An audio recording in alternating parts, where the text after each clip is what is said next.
seconds.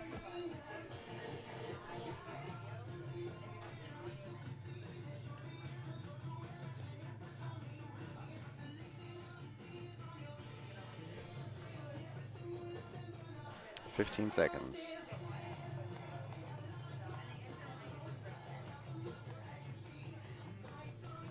10 seconds.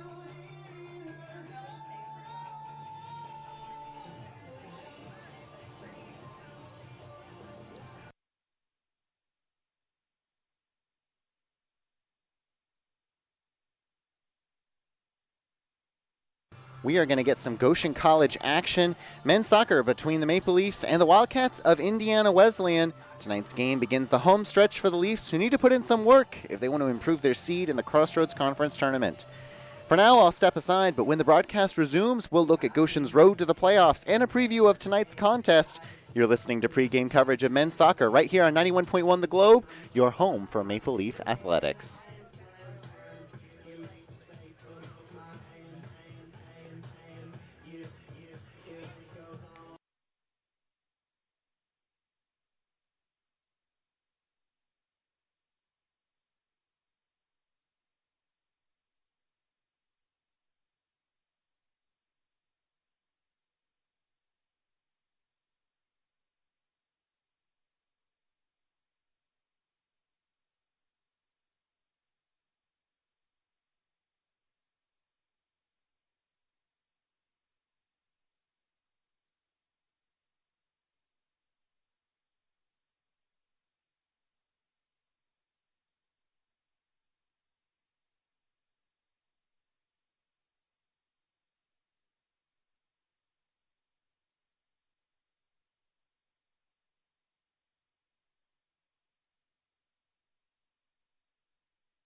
Welcome back, live from the soccer complex at Goshen College. I'm JD Hirschberger here on 91.1 The Globe, and I'll be bringing you the Maple Leafs tonight as they look to improve their 2-3-2 conference record against 3-3-1 Indiana Wesleyan. That record puts the Leafs alone in 7th in the league standings, where the top 8 will advance to the conference tournament. A win tonight would clinch a spot in that top 8 if either Grace or Taylor also lost, so a lot on the line for Goshen this evening. In their last contest, we saw the emphasis on defense in action for the Leafs in a 0-0 draw with Mount Vernon Nazarene. That was the 5th draw of the season, and that ties the most Goshen has ever had in a season dating back to 1989. But against second-place Mount Vernon, head coach Aaron Patrick said he felt good about how Goshen played. He also noted that while a single point didn't help them in the standings very much, it was a confidence boost for Goshen to play even with a team as good as the Cougars. Have to agree with Coach Aaron Patrick about that. There's very little hope for Goshen to host a playoff game at this point. That would be finishing in the top 4 of the standings. There is some, but it's tricky. So the Leafs keep themselves on pace to make the tournament with that draw, and certainly a draw or a win tonight would help that cause a lot too. And they continue to improve it as a team, so you have to take that draw as an overall positive for the Leafs, despite getting just the one shot on goal. We'll talk about that later. The offensive struggles have been continuing for the Leafs, but if the season were to end tonight, Goshen would travel to Spring Arbor for their first postseason game, a place and opponent where the Leafs earned a 1-1 draw earlier this month. Players are warming up on the field on this cloudy fall evening, and I'll step aside for another quick break before we break down tonight's game before kickoff right here on your station for Maple Leaf Athletics, 91.1 The Globe.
JD Hirschberger here back with Goshen College men's soccer on 91.1 The Globe. Tonight your 7th place Maple Leafs battle the 6th place Wildcats of Indiana Wesleyan with playoff positions on the line.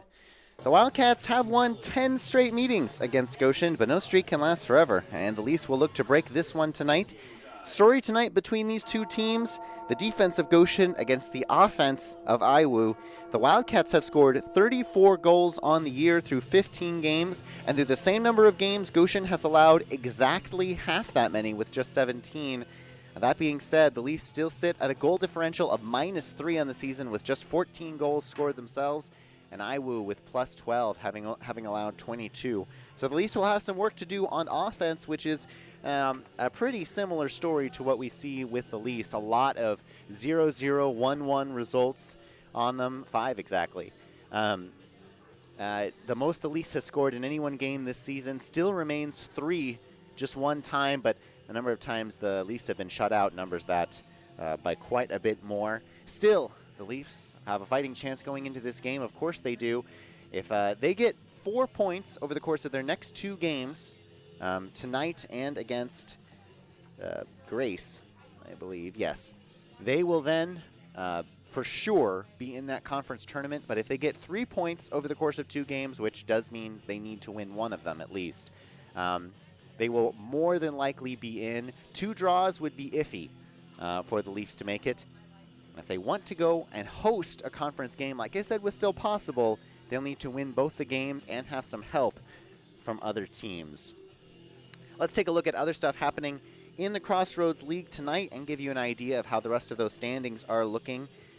Marion at Huntington, another match today. Marion and Huntington both sitting at 4-3 in the conference, so plenty in line for both of those teams, but either way, Goshen's going to have one team at 4-4 to pass up and another at 5-3. Grace is taking on Mount Vernon Nazarene in Mount Vernon. Grace, one of the teams actually below the Leafs, sitting at 8th place in the conference, needing that win. So a Huntington win would probably be a little more convenient for the Leafs, so they wouldn't have to stave off another opponent.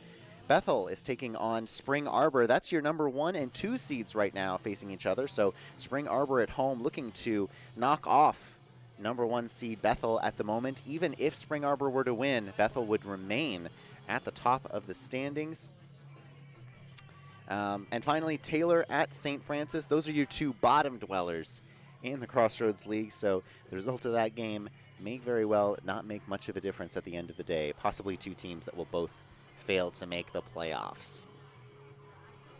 Let's get some starting lineups for you here. About 4 minutes until kickoff between Indiana Wesleyan Wildcats and Goshen College Maple Leafs. Starting in goal for Indiana Wesleyan, Lucas Fancello from France. Number 7, Evan Young is the senior midfielder from Colorado Springs. Number 9, Caleb Denlinger, a senior mid from Miamisburg, Ohio. Samuel Conti, a sophomore defender from Fredonia, New York. Eddie Hernandez is a sophomore mid from Colorado Springs as well. Gabe Quesada, a sophomore defender from Upland, California. Number 15, Drew Glover, is a freshman mid starting tonight from High Point, North Carolina. Brian Messias, a junior midfielder from Ligonier, Indiana. Number 23, Tony Agerter, a freshman mid from St. Louis. Ciro Castro is a junior defender at number 25. And number 28, Josiah Odines, a sophomore forward from Coatesville, Pennsylvania. For the Goshen College Maple Leafs, followers of the men's team will recognize this starting lineup, but I'll go ahead and give it to you anyway. Joan Escalante is your sophomore goalkeeper starting from Orlando, Florida. Ethan Francois Revalier, what would the Leafs starting lineup without him look like? Without any of these players. He's from Leicester, England, and is a sophomore right back. Jaden Shupp is the lone, one of the 2 seniors on this starting lineup, excuse me. He's a center back from Elkhart. Tevin Jilks from Trinidad and Tobago is a sophomore center back as well. Spencer Asherman will play center mid and wing from Salem, Oregon. Nate Nussbaum in the starting lineup, a sophomore mid from Mishawaka. Number 12, Darius Rollins, the freshman wing from Trinidad and Tobago as well. TJ White is another English player. He's a freshman playing center mid and wing. Ari Benjamin, a junior forward from Trinidad and Tobago. Kyle Ramirez Ingold, is a sophomore mid from Goshen. And a freshman left back from Goshen, Daniel Rosales, rounds out our starting lineup for the Maple Leafs. So as we continue to count down the minutes, we're going to take one final break, and when we come back, we will have Goshen College men's soccer for you against Indiana Wesleyan. I'm JD Hirschberger, and you're listening to Men's Soccer on 91.1 The Globe.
JD Hirschberger here, back on 91.1 The Globe, and our coverage of men's soccer here at the John Ingold Athletic Complex, more specifically the soccer complex here at Goshen College.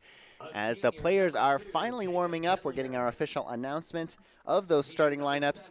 Goshen in their plain white tees with the Goshen logo on the upper left-hand corner from their perspective. Joan Escalante in Kelly green with a white stripe on his left side. Black shorts and white socks for the Leafs. Meanwhile, for the Wildcats of Indiana Wesleyan, they've got red and white stripes at the bottom, but the white stripes eventually fade out towards the top into a solid red.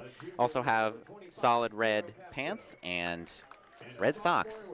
And the goalkeeper wearing a neon green with black sleeves, black gloves, wearing number 1 out there. We're about to get underway. Aaron Patrick is your head coach for the Goshen Maple Leafs. Luke Sanford with assistants Joe Schulman and Josh Kramers for Indiana Wesleyan. As the crowd starts to filter in here, it's fall break here at Goshen College, but we have a decent crowd of students here anyway, despite most of them not having any reason to necessarily still be on campus. Looking forward to this matchup between Goshen and Indiana Wesleyan. As I said, this is the battle between the 6th and 7th place teams in the Crossroads League, and with only the top 8 qualifying for that conference tournament, this game has plenty of consequences for both teams. Goshen could technically afford to lose this one, but if they lost this and their next game against Grace, they would very likely be facing elimination. So the Leafs need to get some sort of result tonight. If they get a draw and get a win against Grace, that will guarantee, those 4 points would guarantee them a spot in the top 8. If they won both games and got some help from other teams, that would be the only way they would finish in the top 4 of the standings, in which they would get to host a first-round playoff game. But that's the best-case scenario. The most likely scenario, Indiana Wesleyan and Goshen don't exactly have an even history of late. Again, 10 straight wins for Indiana Wesleyan in this matchup, but nothing can last forever. And the Goshen Maple Leafs have been looking their best, at least on defense. They've been looking pretty good lately. A 0-0 draw with Mount Vernon Nazarene. They did give up 2 goals to Taylor in a loss, but it had been about a month before that they had given up more than 1 goal in a game. So Only 17 goals given up through 15 games. Goshen College Maple Leafs defense is doing their best to win them games. Meanwhile, it's the offense of Indiana Wesleyan that they're reliant on. 34 goals scored through 15 games themselves. The challenge for the Leafs tonight will be slowing down the Wildcats' offense and getting past their defense as well. Offensive troubles have plagued the Leafs and put them in the position they are now in, a position where they can still very manageably make the playoffs, though. And once you're there in the playoffs, you just got to be playing your best there. Goshen is spread out onto the field. Meanwhile, Indiana Wesleyan still huddled up. Looks like Wesleyan will take the ball first.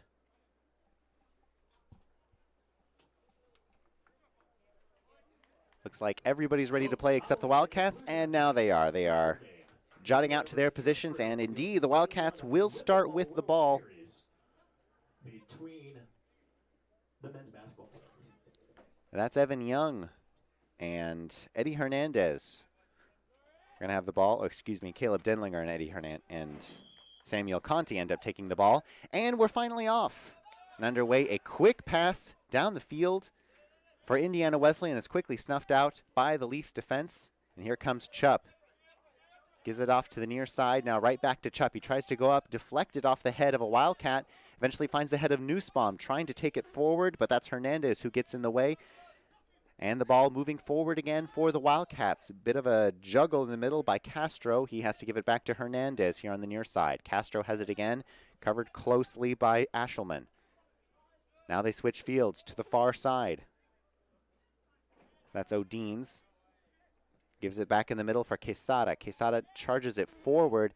It's being fought for and eventually won by Jilks of the Goshen defense. Headed forward, but a foul early on here is going to be given to Nate Nussbaum. Can't quite tell who that player on the ground is, but seems to be showing some signs of pain right now. Wildcat teammates trying to help him up, but we'll see if medical attention is needed. Just barely over a minute into this contest. Looks like he's going to get up without the trainer needing to come over. That was Castro on the ground for a little while there. A free kick from about 40 yards out for the Wildcats. Pretty difficult scoring range here. The Leafs don't have a wall set up. Instead, are choosing to cover man-to-man right at the top of that penalty box. It is going to be a shot, but it is well wide. Escalante will simply let it sail out of bounds for a goal kick. Our first goal kick of the game, our first out of bounds of the game. Thankfully, Castro is all right on that previous play.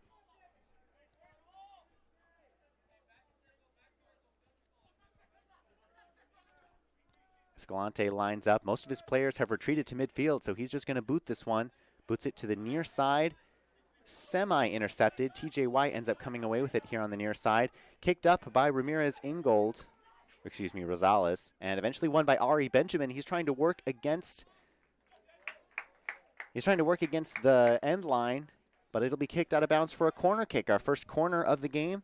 And TJ White is going to take it. Often the Leafs like to do a short kick in some of these situations, but nobody is coming up to give that help. Well, just as soon as I say that, Ashelman is coming to give that help. So perhaps the Leafs will still go with that strategy. Wildcats seem prepared for it. They're covering Ashelman. And White will indeed kick it into the box. It's headed in and just over the crossbar. Looked like it was knocked over by the goalkeeper, Fancello, and that will be a corner kick from the opposite corner, now from the far side. Daniel Rosales will charge over from his left back position on the near side. He'll go all the way to the other corner of the field to take this corner kick.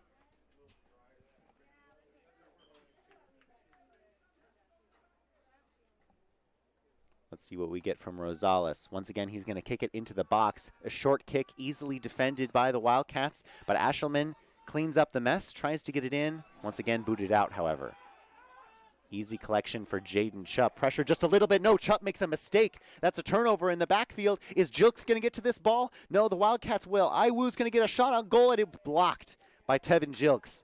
Ooh, Jaden Chupp makes a potentially costly turnover, but now the Leafs have fully cleared it away and averted disaster there. Good defensive recovery by Tevin Jilks. Not quite getting to the pass, but being able to deflect the shot, not giving any trouble to Escalante. Ball changes back down towards Goshen's defensive half again. Fighting for it, eventually winning the ball is Ramirez Ingold, but lost once again. Evan Young has it. Gives it back to Castro. Now Castro slicing through defenders. Finally gets it to Hernandez in the middle. Hernandez's shot is deflected. He does manage to get it in the middle where Rosales heads it out, and Ashelman wins it and gets past his man. Now Ashelman charging up the field but does not have numbers. Will he back off or will he go up? He tries to go up. His pass is eventually deflected away by Quesada. Now the Wildcats have it back in midfield. Switching fields over to Drew Glover. Glover gives it up to Conti. Once again gives it to his back line. Now changing fields just a little bit are the Wildcats. Agerter, the middle to Castro. Castro nearly loses it against Ashelman, but slips past him and charges forward. Back to Agerter on the far side. There's Evan Young. Young double-teamed. Francois Revalier nearly got it. Now Jilks does. Gives it back to Francois Revalier. He's trying to work against his man. He kicks it off of him for a goal kick. Smart play by Francois Revalier. Still 0-0, 5 minutes into this contest. We've still got 85 minutes of Goshen College soccer here to go. And Daniel Rosales has it on the near side. Rosales will give it back to Jaden Chupp. Chupp right back to Escalante. Escalante has it at his feet. Gives it to Francois Revalier on the far side. Revalier pressured by Young. Gives it up to Jilks. Now Ashelman slips it through to Ramirez Ingold. Ingold will lose it, however, and now a counterattack brewing for the Wildcats. They don't have numbers, but they do have a slipped into Denlinger. Denlinger working against Jilks. Doesn't have the size advantage. Is going to pass it up, and TJ White, the only man there to clean it up. He kicks it away, but kicks right back into trouble. Here's Agerter. Just outside the box. He tries to flick it into the box. Now here's an opportunity for the Wildcats. But again, stolen away by TJ White, coming up from his more forward position. White's clearance won't do any favors for the Leafs. Wow, what an attempt by Francois Revalier sliding for the ball, but doesn't quite pan out. There's Eddie Hernandez on the far side. Now a little bit of pressure from Ashelman, but mostly unbothered. But he's going to give it back anyway to Quesada. Quesada in the inside for Denlinger. Denlinger, diminutive player, takes a shot.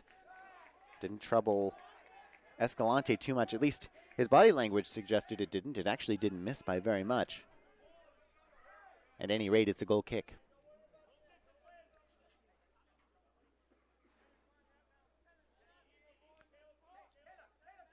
The Leafs have some open options on the near side. Now Rosales is actually going to clump into the middle, so it looks like Escalante is going to give it to the crowd here. He'll do exactly that. Clears midfield, a good goal kick. But winning the ball ultimately is Ashelman. But it looks like Ashelman misread a play a bit, kicked it way forward, and no one there to receive it. So an easy throw-in that Eddie Hernandez will take.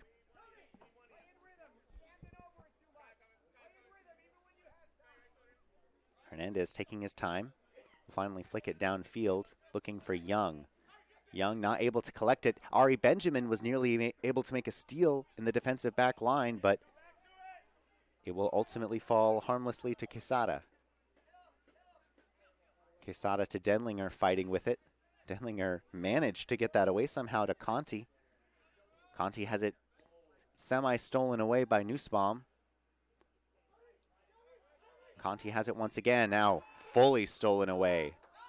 Here come the Leafs on a counterattack. Rosales trying to dribble it down past midfield, but White unable to collect his pass. It's another turnover. Hernandez.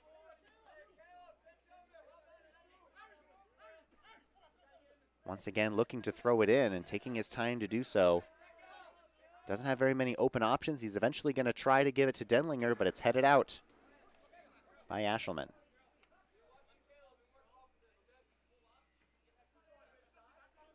Hernandez, apparently the designated throw-in man for the Wildcats, takes it again. And it looks like he'll do exactly the same after that clearance. Hernandez quickly dumps it off to Messias. Messias has it again. In the middle to Conti. Conti will switch fields. And now a drive inside the box. What a clever play. And a shot on goal technically from Denlinger, but it was very weak and directly at Escalante, so no real drama involved in the play, but a good pass forward by the Wildcats nonetheless. The punt from Escalante goes well beyond midfield.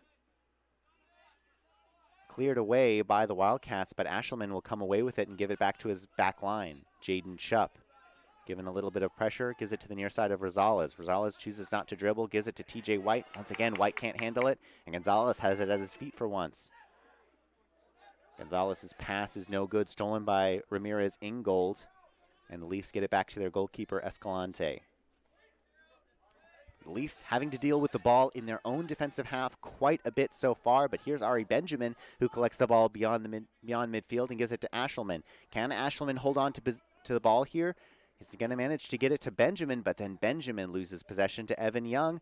And it's a real squirm for the ball right now. Leafs and Wildcats are fighting for it, and now finally it's the Wildcats who have taken some amount of possession. Very hard to keep up with that, and finally a steal. No, it goes right back to the Wildcats. The fighting for the ball is going in Iwu's favor as it is gradually moving towards their goal, or the goal they're trying to score on, I should say. And a bad touch from Messias will cost the Wildcats possession. But what can Goshen do with it? Not too much. Eddie Hernandez has it again. Hernandez inside. Messias is going to take a rip inside. It gets past Ashelman, but not past Chupp. And Nussbaum is going to give it onto the near side for TJ White. White's going to get there first. We'll see what this can amount to for the Leafs. Fast break offense hasn't really materialized for Goshen yet, but Ari Benjamin has an opportunity. Ooh, wasn't able to collect the pass. If he had been able to do so, might have hit him in stride with no defenders in his path.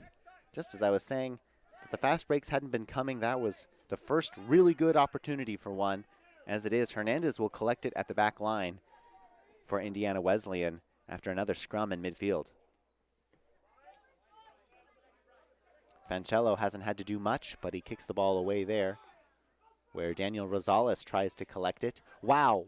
Rosales collected the ball between his shoulder blades for a solid 5 seconds while he was waiting for Jaden Chupp to give him help so he could just kind of roll the ball off of his back to Chupp. It didn't quite work out in their favor, but the Leafs still cleared the ball away, and Hernandez, surprise, surprise, will take another throw in here on the near side.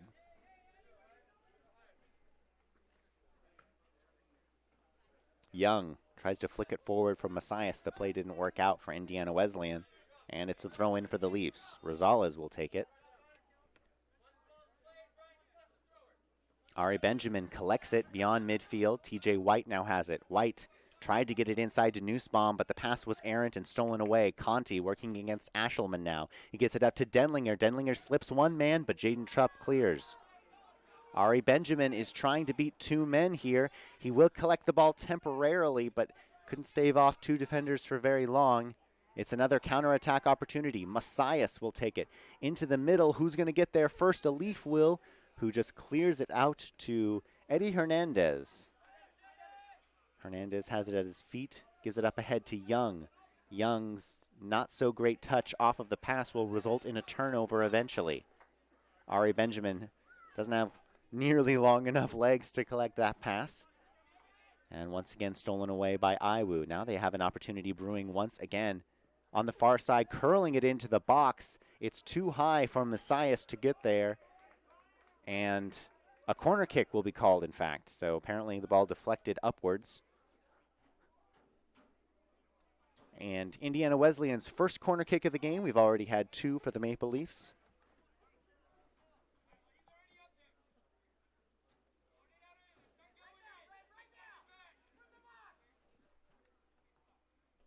Looks like Conti is going to take it.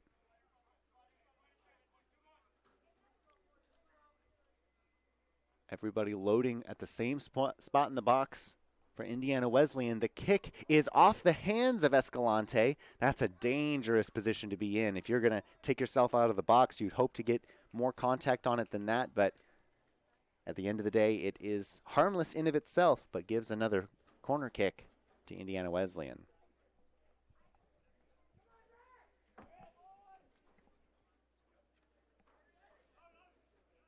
Wesleyan taking a corner kick from the opposite side now.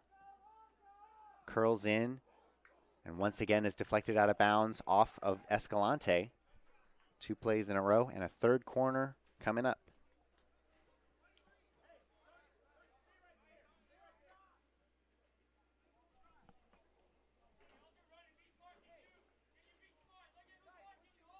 Here comes the kick from the far side. Escalante went to go get it again. This time it was deflected off a body before it met there. Conti has it in the box. He'll take a shot, and it's saved by Escalante. Really good vision through a crowd for Escalante to see where that ball was going. It was slotted to just curl right inside that far post. But Escalante saw it, dove for it, and collected it, and his punt clears the ball away. Now Hernandez getting some pressure from TJ White. Might we see a steal in the back here? Now Hernandez eventually collects it, gets it to Denlinger, who whips a really smart pass to Agerter, who's working on the near side. Agerter's cross inside, results in a shot that goes over the crossbar. Brilliant passing from the Wildcats, but it just didn't materialize. At the very end, Evan Young's touch on the run was just too high and didn't trouble Escalante, but definitely nothing you can do about that kind of shot. If it had been on target, Escalante would have needed to just be in the right place at the right time. Still 0-0 after a close call with just under 30 minutes to play in this first half. Denlinger tried to whip it forward with his head, and instead the Leafs are going to come away with it. Perhaps the first real offensive opportunity for Goshen College. They have some numbers, but ultimately unable to hold on to it was Darius Rollins, a name we haven't had to call very much, as there's an injured Wildcat, or at least there is an IWU player holding his ankle on the ground. Play has stopped for, couldn't tell you who. He's crumpled up on the ground.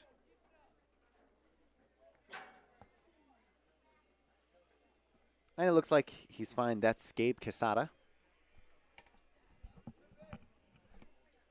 And a free kick is coming up. A foul was given on Rollins.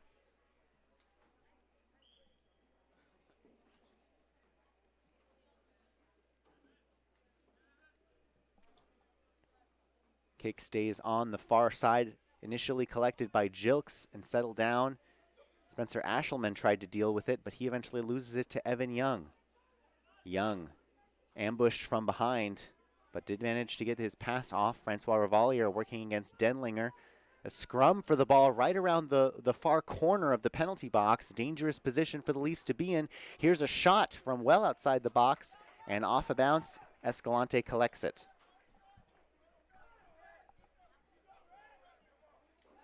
Another punt from Escalante. As the Goshen College Maple Leafs defense is as advertised, hasn't conceded a goal, but they have certainly conceded the majority of the possession and the pressure, as we see an Indiana Wesleyan turnover. Just a missed kick on their attempt to switch fields and get it up to Agerter. The throw in is straight to Chupp, who will then kick it away to Escalante. Escalante's kick up looking for TJ White was too long. And another throw in by Hernandez. Hernandez to Young. Young fakes out a defender, but has to go backwards in order to do so, all the way back to Hernandez, in fact. Now Young gets it again. Up to Denlinger. Trying to work against Tevin Jilks there. The size advantage for Jilks is notable. I would guess by about 1.5 feet. I don't have official heights here with me, but it's pretty lopsided. Still, Denlinger quick with his feet, as he's proven already.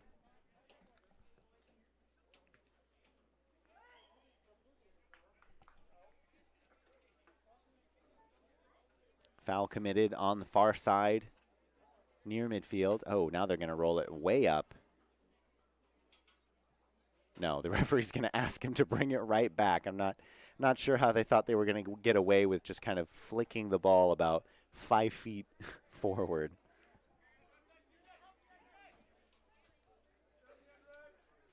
Free kick looks like that's Agerter who's going to take it. And here it is, soaring towards the middle. Will Escalante collect it? No, Chupp is going to head it away. And Francois Revalier will do the same. Rollins will save it from rolling out of bounds and gives it back to Francois Revalier. Revalier gets it right back and gives it to Spencer Ashelman at the end. Ashelman was looking forward for some kind of run there, I suppose. It ends up just being a clearance, which is not ideal when you've got possession like that. And the Wildcats will take it back over. They cross in front of their own goal.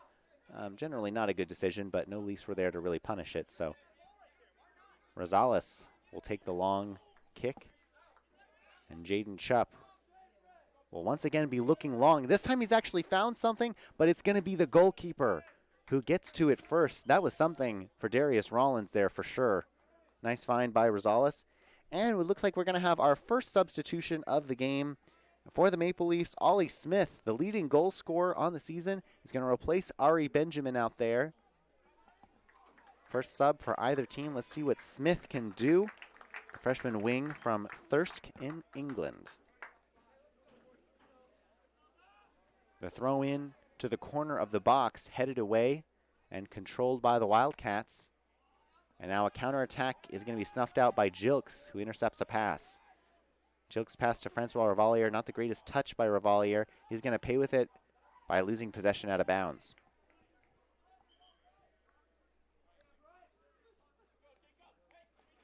And a substitution coming in for the Wildcats as well. Jacob Denlinger, also from Miamisburg, Ohio, presumably the brother, and will replace Brian Messias. So Caleb and Jacob Denlinger both on the field for the Wildcats, and Caleb will touch it immediately. Ball quickly stolen away, but stolen right back by Conti. Now here comes a run. Oh, a bit of a tackle there from Francois Revalier, but the referee says play on. The Wildcats get it right back anyway. Once again, Francois Revalier denies entrance into the penalty box and will eventually come away with it, loses it, but Jilks is there to clean it up. Jilks chips it ahead looking for Rollins, but it's out of bounds. Would have been a nice idea, just needed to get that a little bit more towards center.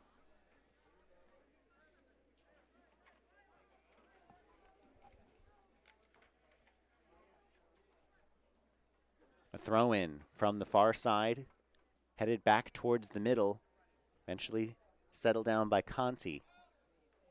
Now Nussbaum fighting for it on that left sideline with Rollins. Eventually kicks it back towards the middle, hoping for Ollie Smith to win a foot race, but it'll be Eddie Hernandez who gets it comfortably and passes it back to his goalkeeper, who actually still got a good deal of pressure from Ollie Smith there, hustling all the way. And the Leafs might have something cooking once again. TJ White has collected it on the near side. And TJ White looking forward for Ollie Smith. It's headed back right to White. He's pressured immediately. Will White pass it in again? He's going to have to keep taking possession, looking for an opportunity. Ball eventually deflected away and finally stolen. Here's Jacob Denlinger, or Caleb Denlinger, excuse me.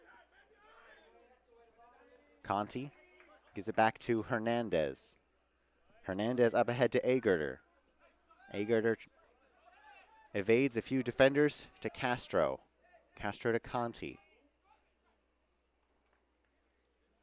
Now on the far side.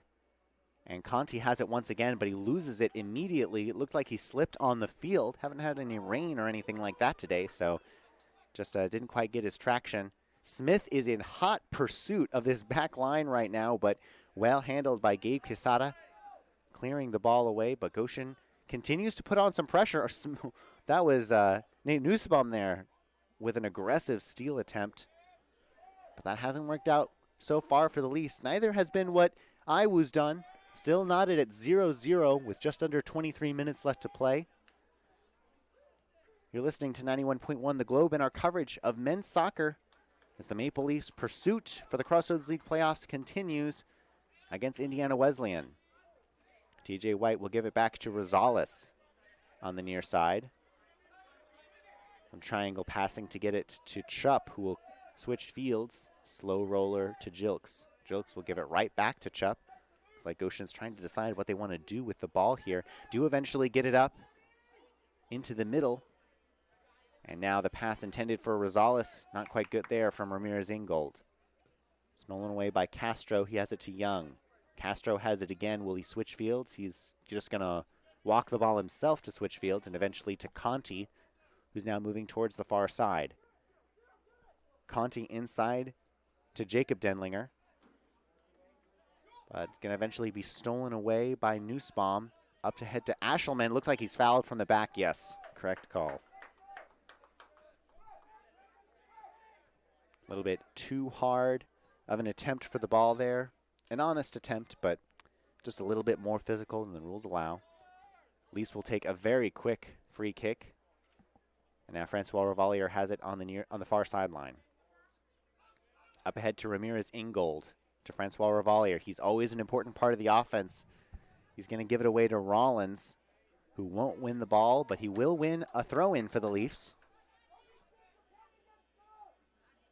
We'll see what Goshen is able to do with a set piece inside Iwu territory. Ollie Smith is the recipient of that throw-in. He's going to give it back to Francois Revalier, right back to Smith. Smith collects that, and he's going to be fouled? No, they say it was clean. Might have just been, their feet might have just been caught up, but it was Ollie Smith who went down and ultimately lost the ball. Now Francois Revalier will steal it with a similar kind of tackle, and yet that one is going to be called for a foul.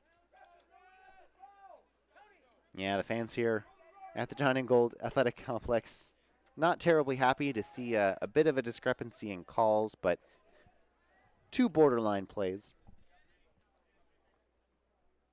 And from almost the midfield line, we're going to have a free kick for the Wildcats as they prepare to sub two more in. Remember, when players have subbed out in the first half, they are unable to come back in. That ball all the way from midfield was served into the middle, but it was a 1-on-2 for Agerter. He wasn't able to touch the ball as it goes out of bounds for a goal kick. Jacob Singer will replace Caleb Denlinger. And Josh Odines, haven't had to call his name too much, will be replaced by Luis Rodriguez, a defender for a defender. At the next substitution, it looks like Calvin Mangunda, another senior, will check in for the Leafs, as Escalante's goal kick will be intercepted before it crosses midfield as by Castro. Makes a bit of a rough play on the back of Ramirez Ingold, but it's all clean, say the referees, and now Conti will take it and gives it right back to Castro. Castro will switch fields to Hernandez, playing quite a bit up from his usual position. Hernandez tries to have a give and go with Agerter there, but the pass back to Hernandez was a little bit long, and a throw-in coming in for the Leafs. Mangunda will now check in. It's TJ White who will take a break. White's been trying to make some runs so far in this game, but as it so often happens for offenses centered around that kind of fast break opportunities, a lot of them just didn't quite fall his way. Ollie Smith had a bit of an opportunity there before it was swatted out of bounds by Drew Glover. But that means a throw in here on the near side for Goshen. Rosales will step up from his defender position to take it. Gives it to Ollie Smith, who will lose it out of bounds for another Goshen throw-in. Mangunda will step up, and he will receive the free kick, or the throw-in. Dangerous opportunity for the Leafs here. Ollie Smith had it at the top of the box, but triple-teamed quickly, so he gives it back to Mangunda, who eventually clears it back to Goshen's back line of Francois Revalier. Revalier evades a man and gets it going forward again, but the pass back to Mangunda was just not quite there, as Castro comes away with it and tries to make his own fast break play happen. As it is, Escalante will actually collect it with his hands all the way at the end of that searching pass. The Leafs have it once again. Rosales pressured by the other 23, Tony Agerter. Up ahead, and offsides is called for the, well, it looks like the flag was raised for it, but since the Wildcats got the ball back immediately, they let them play advantage. Didn't do too much with the advantage. Kicked it right back to Johan Escalante. And Jaden Schupp will chip it forward, looking for Rosales. He'll actually get the head of Ashelman, and then Rosales will collect it. Rosales going to get past a man here? No, great defensive effort by Drew Glover to stay in the proper defensive positioning despite getting initially beaten. And eventually the Wildcats win it and are on the counterattack. Here's Jacob Singer, who will lose a one-on-one against Tevin Jilks. Great play. Mangunda in a little bit of trouble, passes it off to Francois Revalier, who smartly just whips it with his head instead of trying to settle it since he had a man coming on his back. And now Francois Revalier will take the ball past midfield, eventually get it to Darius Rollins. Now Nate Nussbaum has it. He chips it forward, but nobody went to the ball. Will Nussbaum win it off a deflection here? Looks like he's going to foul him. Yeah, that's a foul on Nate Nussbaum for sure. And going down was Castro, who is holding his shin. So far, we're 0 for 2 as far as actual injuries in these situations, so hopefully we'll be 0 for 3.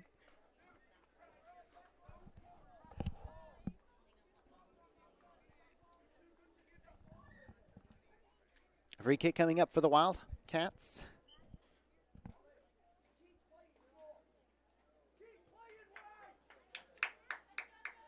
Glover will take it, but he is taking his time. Glover will finally kick the ball downfield where it's nearly intercepted by Ramirez Ingold, but eventually covered up by Mangunda. Calvin Mangunda looking forward for Rollins. It's again the fast break, the attempt here. And now Rollins actually will manufacture something. Rollins has it in the box. Is passing the mid side. Not collected by the goalkeeper, but eventually cleaned up by a defender. Easily Goshen's best chance there as Rollins fought past the defender to get that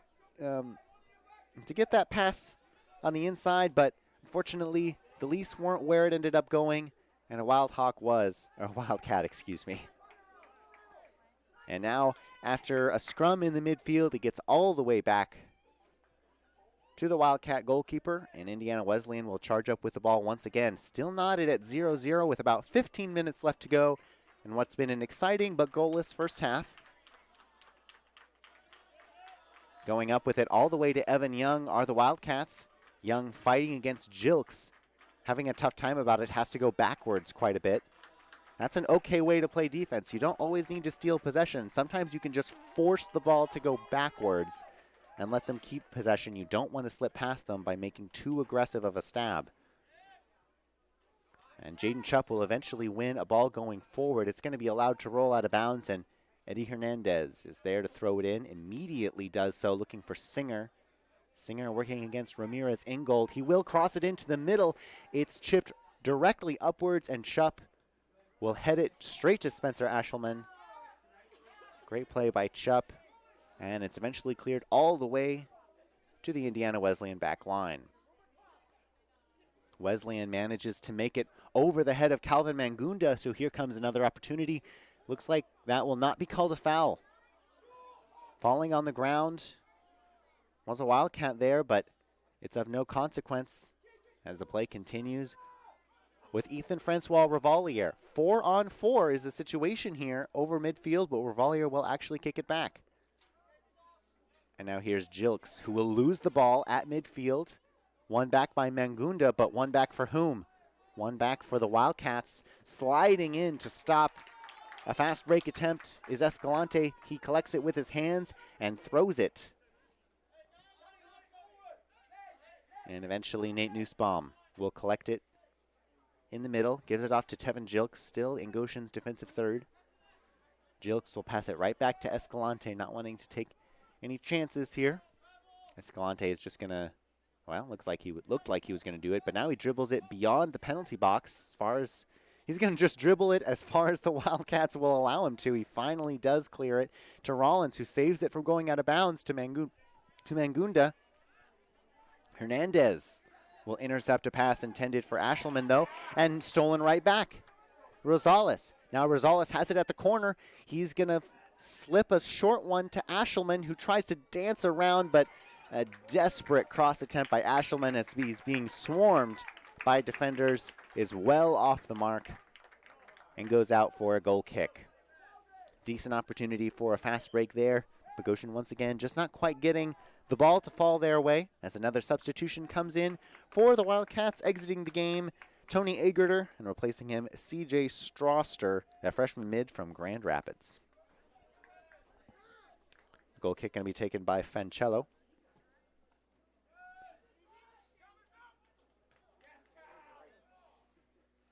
Collected in the middle eventually by the Denlinger on the court, on the field right now. It's going to be stopped from rolling out of bounds by Singer. He's all by himself here on the near side, nearing the end line. He crosses it in, but the cross was not good. Goes out of bounds without a chance for anybody to touch it, offense or defense.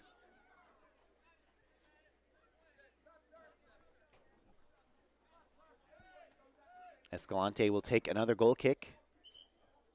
We're still knotted at 0 apiece, but it looks like they're going to allow a sub to come in once again for Indiana Wesleyan. Josiah McComb from Phoenix, Arizona will replace Evan Young. Plenty of subs so far used by Indiana Wesleyan, trying to get some fresh legs to see if they can squeeze out a goal against Goshen's tough defense. 11.5 minutes left to go until the halftime, which is when those who have already substituted out could then go back in, and then in the second half can go in and out much more freely. Rosales collects it after some deflections, and eventually a foul committed by the recently brought in Strasser, excuse me. Looks like Nate Nussbaum will take the free kick just on Goshen's side of the midline. Goshen kind of centering around the arc in front of the penalty box, so that's where Nussbaum's going to try to collect it, but his kick was, well, I don't want to say it was off. It eventually found Jaden Schupp down there, but no Leaf is able to collect it in any real dangerous position, and it's cleared right back to where Nussbaum originally kicked it, right to Nussbaum, who's there, and another foul is called on Indiana Wesleyan, meaning Nussbaum will kick another free kick from basically the exact same spot that he already did. Let's try it again. If Goshen had a plan, they've got another chance to do it. Nussbaum's kick is a little bit more towards the center this time. Once again, Jaden Schupp got a head on it, but doing what with it? Oh, excuse me, that was Ollie Smith. But eventually cleared away by Castro, up ahead to McComb. McComb charging forward. He's going to be able to beat Ramirez Ingold, not with the ball at his feet. He has to slow down. McComb kicks it away harmlessly for a goal kick.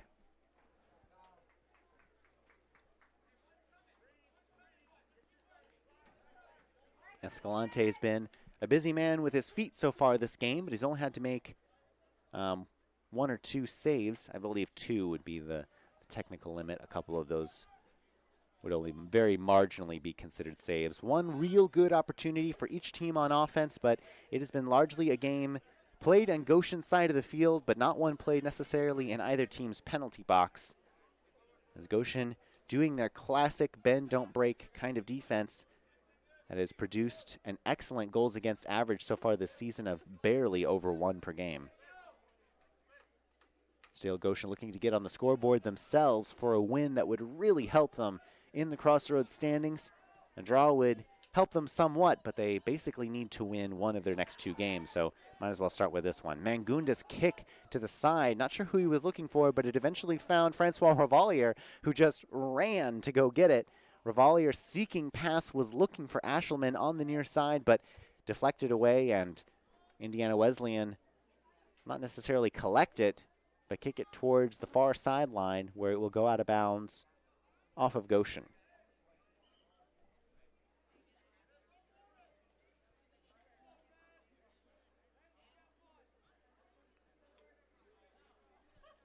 Throw in coming in from Strasser on the far side. It stays on the far side. Eventually Mangunda collects the ball, and Jaden Schupp will clean up a mess. Fighting for it in the middle are Ollie Smith, and eventually Darius Rollins comes away with it. Rollins gives it right back to Francois Revalier. They switch fields. Here to Rosales. Rosales evades man, goes forward to Ashelman. Rosales still going up. He wants the ball in the corner of the box. Ashelman will take it himself. It's a dangerous opportunity, flicked back towards the near side by Wesleyan. And collecting it safely is going to be Conti. Conti, though, his pass intercepted by Rosales, and a foul is going to be committed on Singer of the Wildcats. So things starting to swing Goshen's way a little bit more, and now perhaps will do so even more as a sub is attempting to come in. It's Brody Nofziger. Nofziger, an off-again, on-again starter for the Leafs. We knew we would see some action tonight, but Nate Nussbaum, meanwhile, will take this free kick before the sub is allowed. It's right into the dangerous area, nearly a goal. Wow. An unbelievable effort. Tevin Jilks came from the back line. He was double-teamed, but so tall. He had the size advantage, and he got the back of his head on it. It was headed right for the back of the net, but the awareness by Fancello was there, and he managed to make his first save of the night. So never mind, that was Goshen's new best opportunity on goal, and showing definitely signs of life for the Leafs here on offense. They're going to get a corner kick out of it still, and Brody Nofziger will be allowed to play, replacing Darius Rollins. Rollins getting a nice round of applause. Before the corner kick is curled into the box. Again, no short kick here, but it's going to be headed away by Hernandez by the looks of it. Back to Francois Revalier, and kicked up into the box area. Oh, kind of a dangerous knee attempt by Mangunda there. And it's going to be kicked away. Nice play. 6 minutes left to go here in this first half. 0-0 between the Indiana Wesleyan Wildcats and the Goshen College Maple Leafs.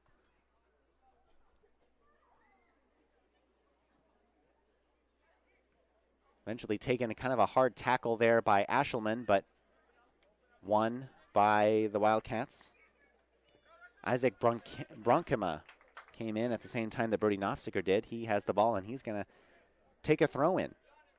It's like Bronkema replaced Hernandez, and a dangerous ball comes towards us at the stands, but here it goes, another throw in by Bronkema. It's crossed into the middle, a dangerous deflection into the air by Nussbaum, but it's eventually won by Francois Revalier. He gets it up ahead to Nofziger. A clean little pass there to Mangunda was nearly intercepted, and now will be officially. Conti takes it and gives it off to Denlinger. Jacob Denlinger going up with the ball, loses it to Francois Revalier. What will Revalier do in a corner here? He will kick it out of bounds.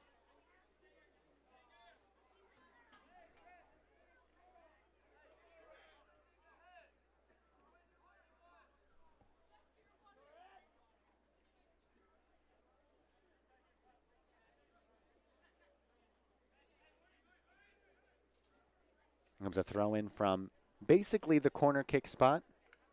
A little bit further upfield than that. And they're going to try to throw it into the box. Yep, that's exactly what they do. They get it. Nice. They've got a nice throw-in man for this situation. It doesn't work out in their favor, though. Headed out to the near side and cleared away by Nussbaum, but not out of trouble. Denlinger has it again, and he gives it up to Castro. Castro will take a shot, but it is wild and high.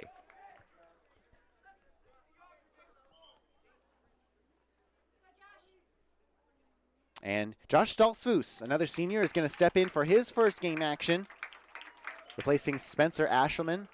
Hard-fought first half for Ashelman with about less than 4 minutes left to go.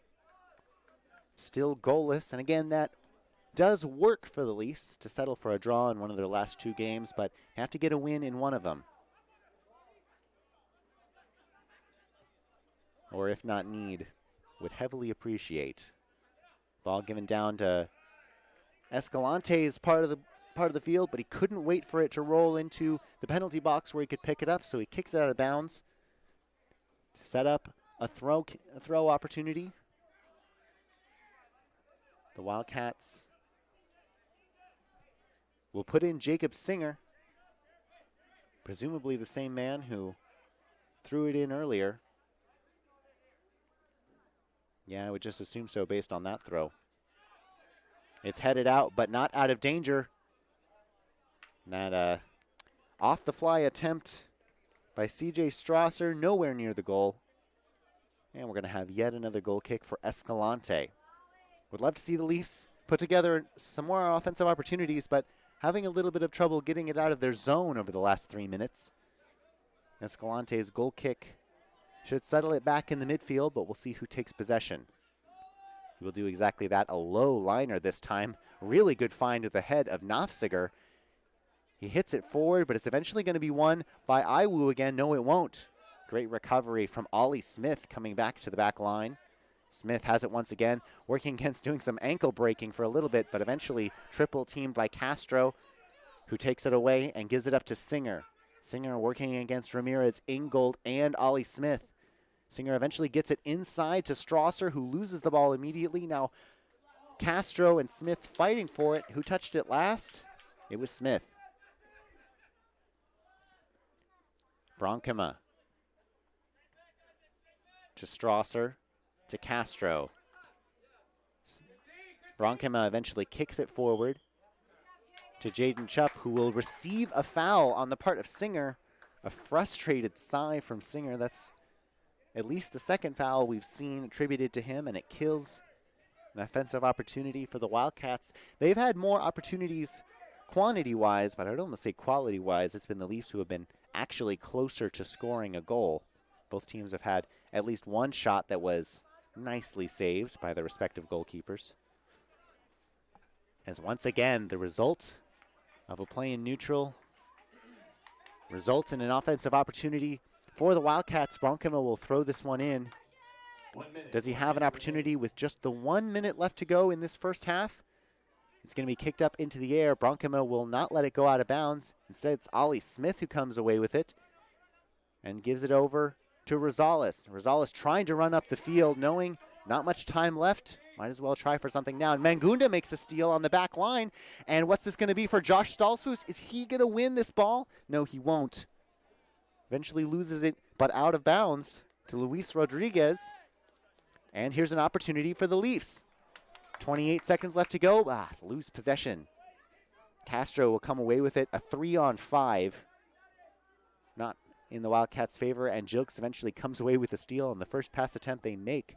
Josh Stolzfus has it once again. Stolzfus, some fresh legs out there. Let's see if the Leafs can muster something in these last 10 seconds. And they're not going to be able to. Eventually stolen away, and not even going to be a long shot on goal for either team. 0-0, our halftime score between your Goshen College Maple Leafs and the Wildcats of Indiana Wesleyan. We'll talk about what we saw in that first half and what the Leafs need to do in the second half to hopefully come away with 3 points instead of just the 1. I'm JD Hirschberger, and you are listening to 91.1 The Globe. We'll be back in about 3 minutes.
Back here at the John Ingold Athletic Complex, more specifically the Goshen College Soccer Complex, we are here at halftime between the Maple Leafs and the Wildcats of Indiana Wesleyan, tied at 0-0.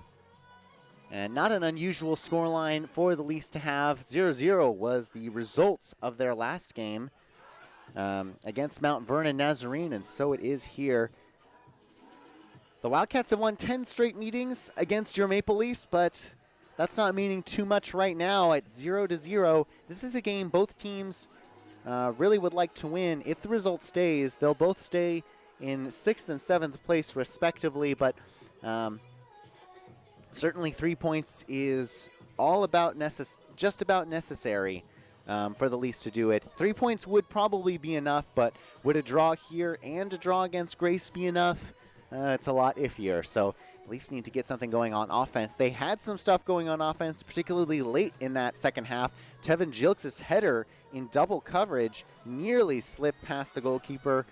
About an equally good opportunity much earlier in the first half was there for Indiana Wesleyan, but nobody managed to get on the scoreboard. We've got 11 and a half minutes before both teams will charge out there and try to do it again. When we come back, we'll talk a little bit more logistics about what both teams need to do heading into the second half, getting the win they both are desperately looking for, and we'll also take a look at what's happening around the Crossroads League. I'm JD Hirschberger, and you are listening to 91.1 The Globe, your home for Maple Leaf Athletics.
We're back here live from the Goshen College Soccer Complex. I'm JD Hirschberger, taking you through the game tonight. It's a 0-0 score, so no goals to tell you about, obviously. Still some highlights from that first half.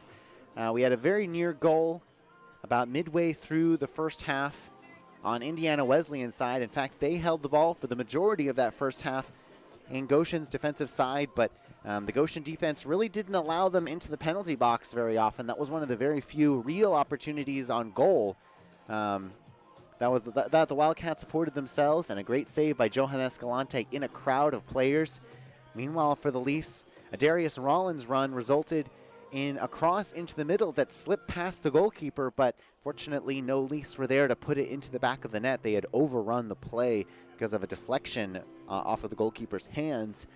And Tevin Jilks, very late in that first half, managed to get a header off that rolled off the back of his head that would have gone into the very corner of the goal, but really good coverage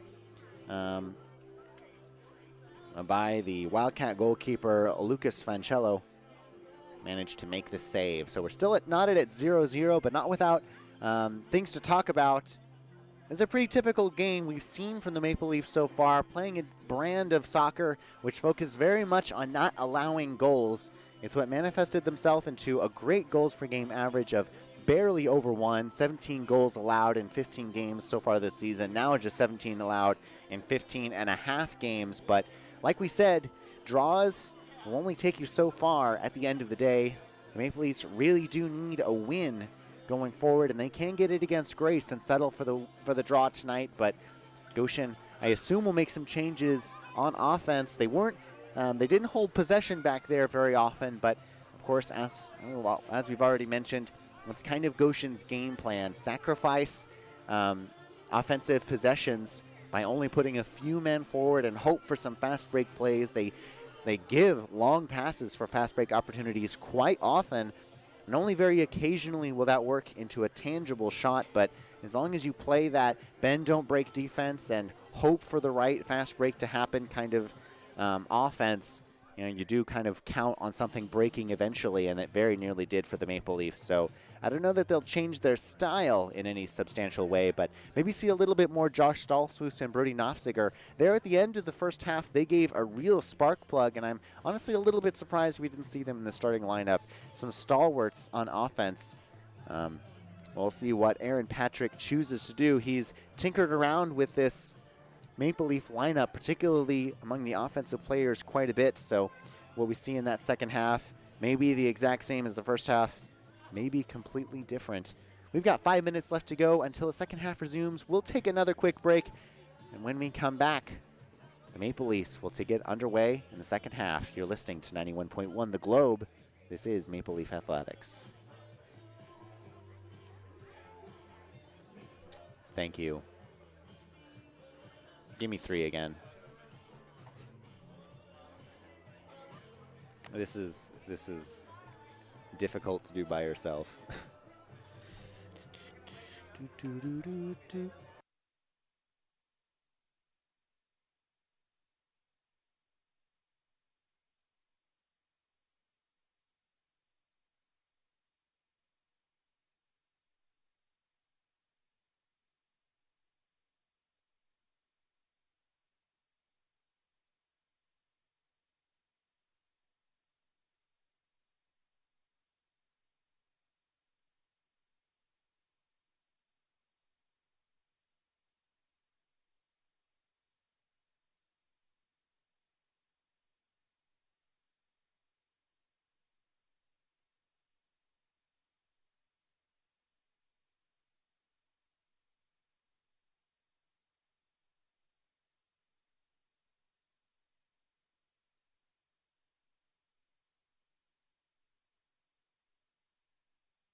live here from the John Ingold Athletic Complex. Thanks for tuning in at 91.1 The Globe and our live stream on GoLeafs.net. Coverage of Maple Leafs men's soccer as their regular season winds down with just 2 games left to go before the conference tournament that the Leafs hope to be a part of. It could be anywhere from the 4th to the 8th seed or even not a part of it. So the games here definitely matter quite a bit. Of course, all the games in the regular season did. Give you a quick update on how other things are going in the Crossroads League. Just one final to speak of so far. We might have some more at the conclusion of this game. Huntington defeated Marion at home by a final score of 3-1. And like we said, those 2 teams entered the game the numbers 4 and 5 seeds respectively. So now that Huntington is solidly by themselves, the number 4 seed, trailing Mount Vernon and ahead of Marion, who at 4 and 4 still ahead of Indiana Wesleyan. But if Indiana Wesleyan were to win this game, now the Wildcats would jump into the 5 slot, and then if everything stayed the same, would play Huntington in Huntington. And Marion would fall to the 6th slot. Of course, that would mean Goshen loses, and we don't want to see that happen. We're still tied at 0-0. The teams are back on the field. The clock is reset to 45 minutes, and we are ready to play our second half of soccer. The teams have switched fields, and Ollie Smith is out there starting for the Leafs. So is Calvin Mangunda. So TJ White is back out there for the Maple Leafs. Other than that, looks like pretty much what we saw at the end of that second half. Ethan Francois Revalier, Tevin Jilks, Jayden Chupp, and Daniel Rosales making up the back line. Daniel Ramirez Ingold and Spencer Ashelman, who will receive that initial kick. Ashelman tries to get it down. And actually a new face out there for the Leafs. It's Darwin Obando.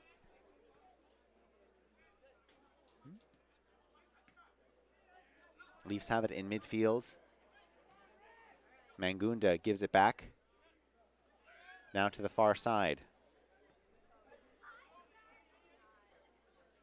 Obando collects it once again, now gives it down on the near side, looking for Rosales, but well defended. No, it's actually going to stay in bounds.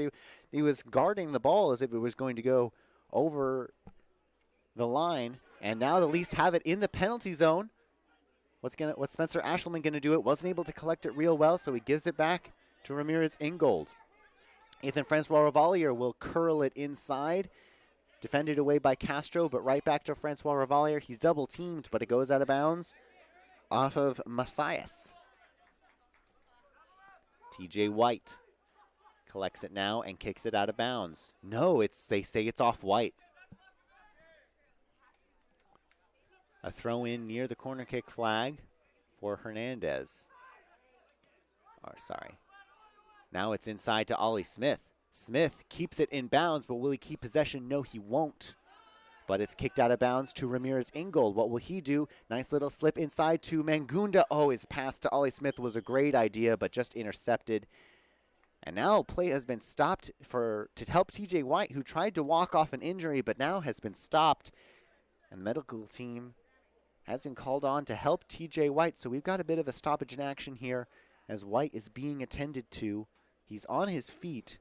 So not in any serious pain, but seemed like he was unable to run. The referee caught whatever happened to White. Fortunately, didn't quite see. I assume he was kind of running and ended up slowing down to a limp. At any rate, White being assessed. Looks like some simple concussion protocol actually happening. Hopefully White is okay. We've had some injury scares on the part of the Wildcats earlier on in this game. It looks like TJ White is going to have to step off. Looks like he has a bit of a bloody nose, actually, so some collision with his head may have occurred. Or at least he's picking at some part of his face. Don't want to speculate too much as to what the injury issue is for White, but this is a part of the game where it is convenient to check players out if need be, but it looks like Aaron Patrick is going to give TJ White some time. Meanwhile, play resumes with a punt. Up ahead to Ramirez. Ingold gets it ahead to Manguda. White checks right back in. Didn't even see him step back onto the field. Receiving passes. I love it. Francois Revalier has it. Tried to give and go to Ashelman. Ashelman kicks it up ahead to TJ White, and White was not able to get to it for a goal kick off the foot of Ashelman.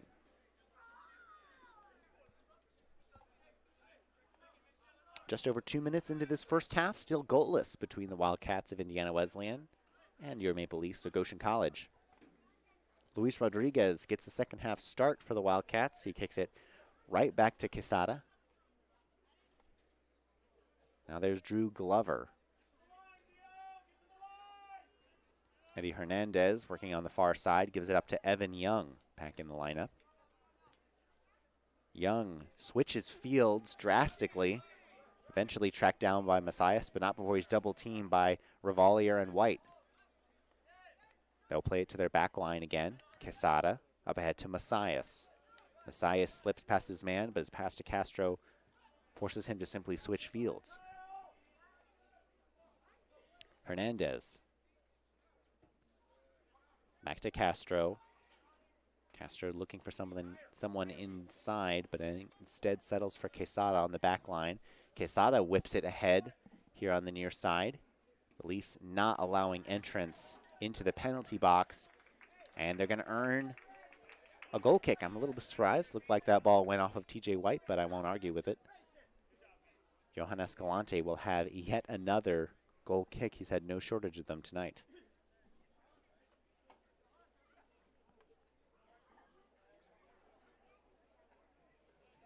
Has to hustle it back to his line just to get that kick off, and immediately gives it to Jaden Chupp when he does. Nice find by Chupp to Obando.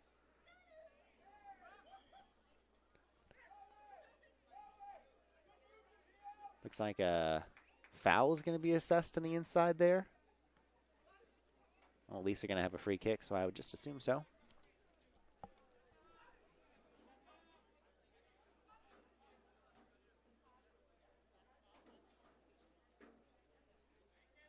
It'll be Daniel Rosales.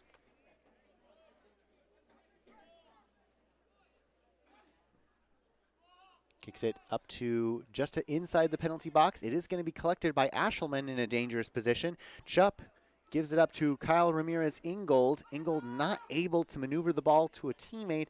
It'll be fought for and eventually somewhat, nearly overplayed by the goalkeeper Fancello. If he had, that would have been an easy goal, presumably for Ollie Smith. As it is, he was just able to collect it on his fingertips and kicks it away. Evan Young has it, but Young's pass inside the box, easily collected and uncontested by Escalante. 5 minutes into this second half, and Escalante once again will just travel with the ball until they force him to kick it. They eventually do, and TJ White will keep it in bounds. No, he won't. Immediate throw in, coming in from Rodriguez. Denlinger. Caleb Denlinger fell to the ground, but didn't get fouled there. Will eventually come back with the ball himself. Denlinger to Conti. Now a flip back in, looking for Denlinger, but Mangunda was all over that play and kicks it right back to Conti. On the far side.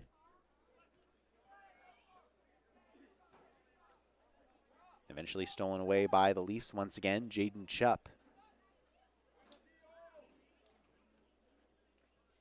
Once again, kind of a scrum for the ball in the middle. It's going to be won by Chupp at the end of the day. I'm sorry, that's Ollie Smith. Smith now charges forward. Might be the recipient of an Ethan Francois Revalier pass here. Revalier is looking to that far side. That's Obando he was looking for. Didn't quite get to him. And Hernandez will kick it out of bounds. No, it stays in bounds the whole way, and Obando will collect it. On the far side, working against Hernandez. Inside to Obando again. He's going to take a shot, but well over the crossbar for Fancello's goal kick.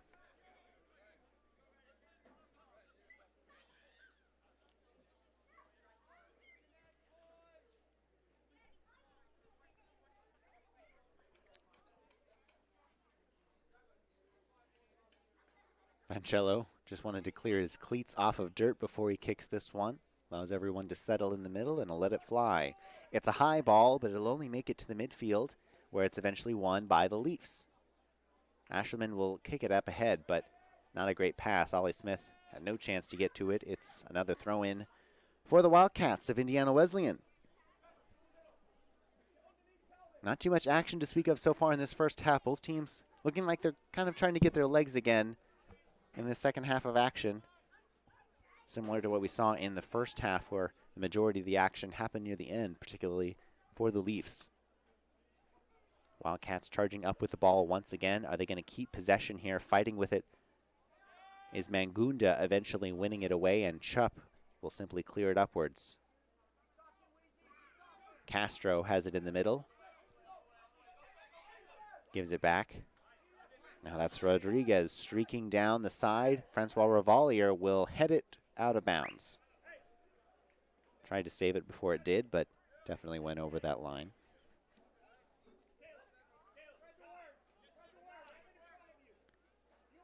They're going to let Brian Messias throw it in, or are they? No, Messias has to get a different ball.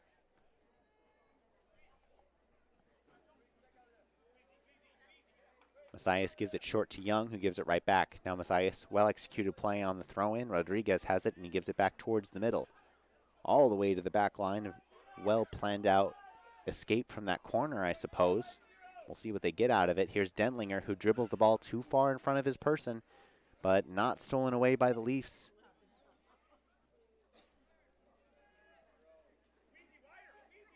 The Wildcats once again taking possession and bringing it to their back line, just waiting for that opportunity, sharking around the penalty box until the Leafs break, which they have not really done this entire game. Credit Goshen's defense. TJ White is going to collect this pass and get it ahead to Ollie Smith. Ollie Smith turns, but it's going to be poked out of bounds.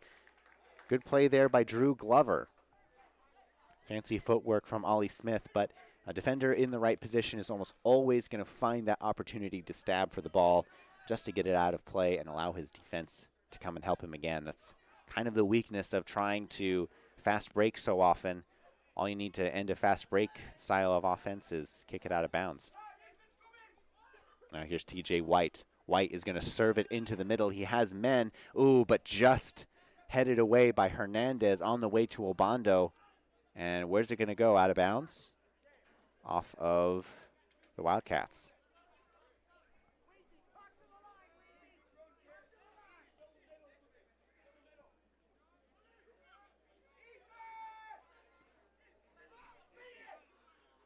Here's Ethan Francois Revalier, gets past one man. He's going to be fouled there, right? Oh, no.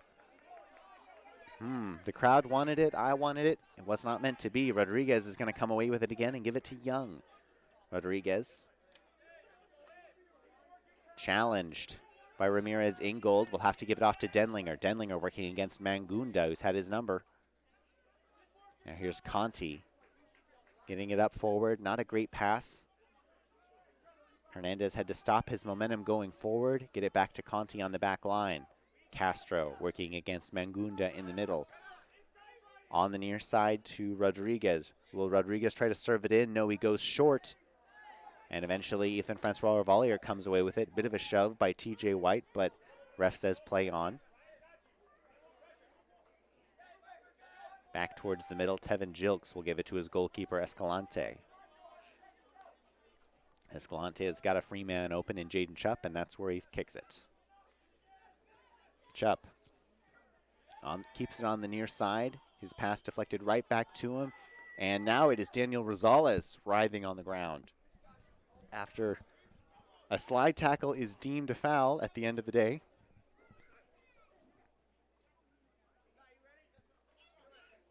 The referee comes over to talk with the offending party, Hernandez, but no card will be assessed. No cards in the entirety of this game so far, which has about 33.5 minutes left in it. Still knotted at 0-0 between your Goshen College Maple Leafs and the Wildcats of Indiana Wesleyan. A draw will keep Goshen in 7th place in the Crossroads standings, just needing to stay inside the top 8 to make the conference tournament. Francois Revalier is going to take this free kick exactly on the midline. but all the way on the far side. He's going to kick it towards the top of the penalty box. Jilks just heads it straight upwards. Who's going to take a shot here? It will just be saved. An excellent one-touch shot coming in. Looked like that was Ashelman, but eventually saved and down. Yeah, wow, hurt is Lucas Fancello. He intentionally throws the ball out of bounds for a corner kick. It would be, assuming Goshen accepts it. Common courtesy there would be to give it back to the Wildcats, but Fancello is the man on the ground now. So suddenly we're having a slew of injury issues. Fancello kind of had to reach behind him to collect the ball. It looked like the shot actually got behind his chest, which you would normally expect to mean it's going to go through, but he kind of contorted his body backwards to get the ball. Might have just popped something. He looks like he's all right. And after kicking it out of bounds, technically it would be a corner kick, but I think the officials are just going to go ahead and allow Fancello to keep the ball here.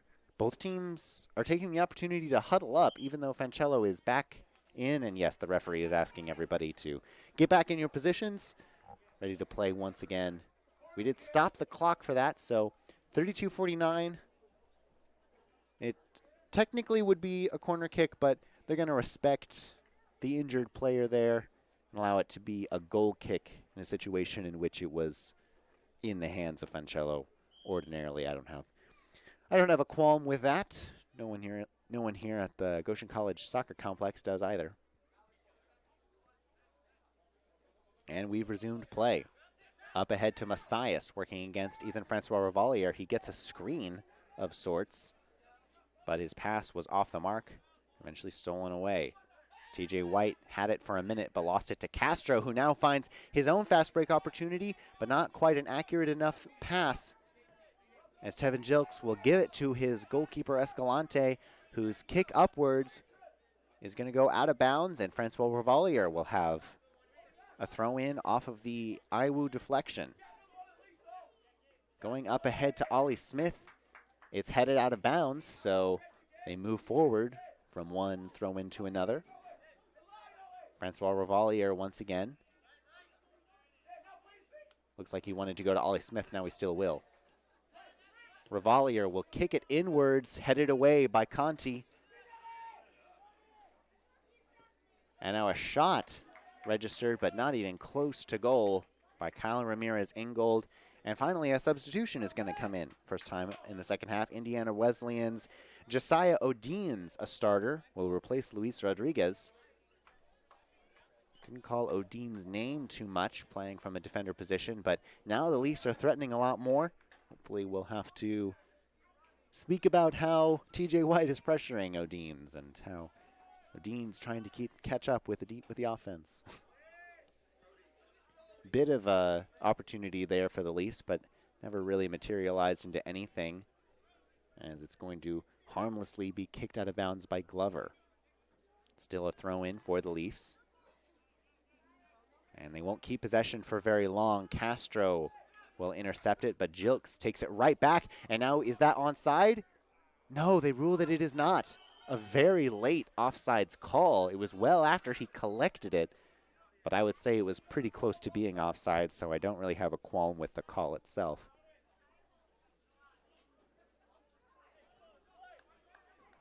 Lucas Fancello, sophomore goalkeeper from Martigues, France. Hope I didn't butcher that pronunciation.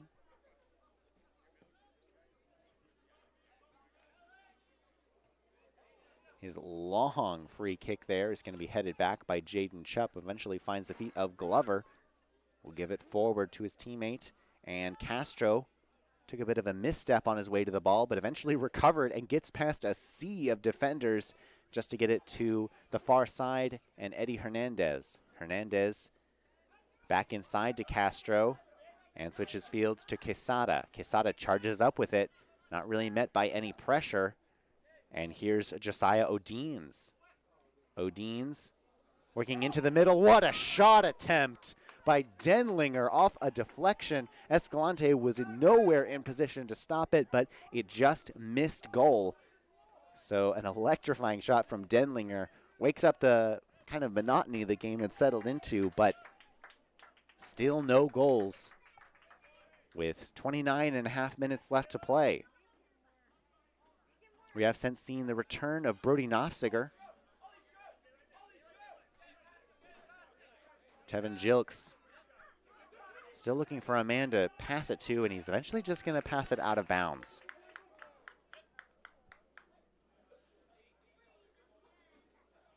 Another throw-in coming in. Here's Odines. Eventually won by Jilks, but the result of the whole thing is going to be a clearance by Odines out of bounds and a throw-in deep in their own territory for Francois Revalier. Not really pressured, though. He's going to try to get it to Smith, where it's headed out of bounds once again.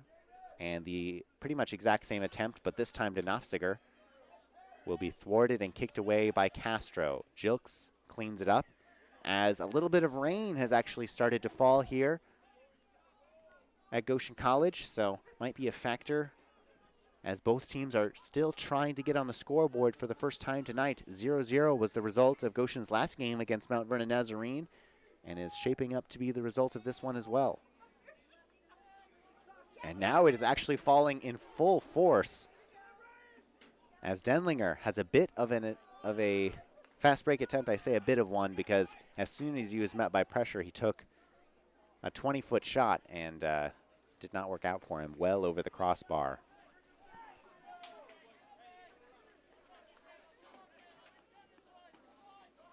Escalante asking his players to go downfield. He doesn't want a short kick. He wants to boot it. At the next sub break, 3 more will come in for Indiana Wesleyan as they are choosing to take advantage of their subs a little bit more than Goshen. It's competing strategies as far as how to deal with substitutions or just keeping your starting players on the field for longer periods of time.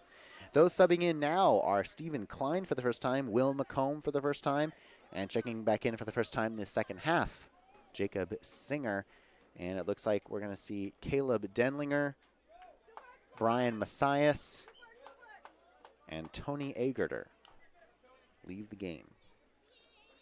The throw-in from Odines is going to be intercepted and now taken by Mangunda. Mangunda gives it off to Smith, who will take it back to Francois Revalier. Revalier slips a man and boots it downfield, trying to get something going for Nofziger. Nofziger is in hot pursuit of Glover, who's now semi-double teamed, but he does manage to clear it out. Back to Francois Revalier. Revalier will win the ball and switch fields to Jaden Chupp. Chupp gives it up to Jilks, faces some pressure and gives it right back. Chupp doesn't want to leave his side of the field, a central part of that defensive unit for the Leafs. Chupp has it again. This time we'll chip it up a bit further downfield looking for Nofziger, but it's stolen away eventually by Castro. Evan Young tried to one-touch pass it, but didn't quite get as much juice on the ball as he needed, and it's cleared back to Indiana Wesleyan's back line. Chupp will come up with it again after both teams trade a couple long but meaningless passes.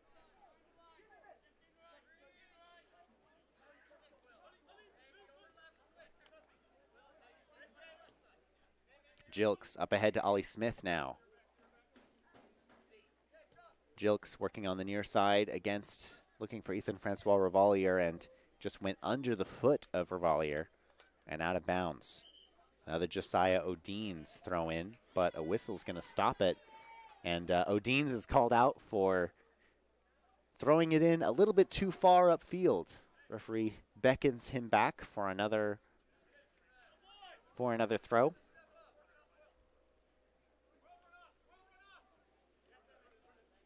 Odines, nice set play.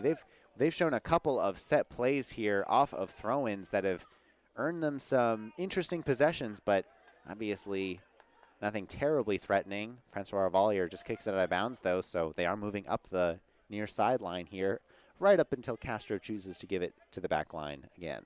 Glover will switch fields. Eddie Hernandez collects it again, member of that IWU back line. And they'll switch right back to the near side. Goshen frustrating the Wildcats a little bit, not able to really get anywhere dangerous on the offensive side of the ball. Castro has it. Now looking inside to Odines. Here's something for the Wildcats, but it's deflected by Mangunda and stolen away by Obando. And eventually cleared to Ollie Smith, who, Smith had a running lane if he had just collected the pass, but instead it deflects off his body out of bounds. On its face, what looked like one of the best fast break opportunities for the Leafs all night, squandered by a turnover. Odines still looking for someone to throw it into, finally finds Evan Young, but it's stolen away and kicked straight up and out of bounds by Tevin Jilks. Another throw in for Odines. It's chilled considerably here with the coming of the rain, no surprise, but does change the dynamics of our game a little bit.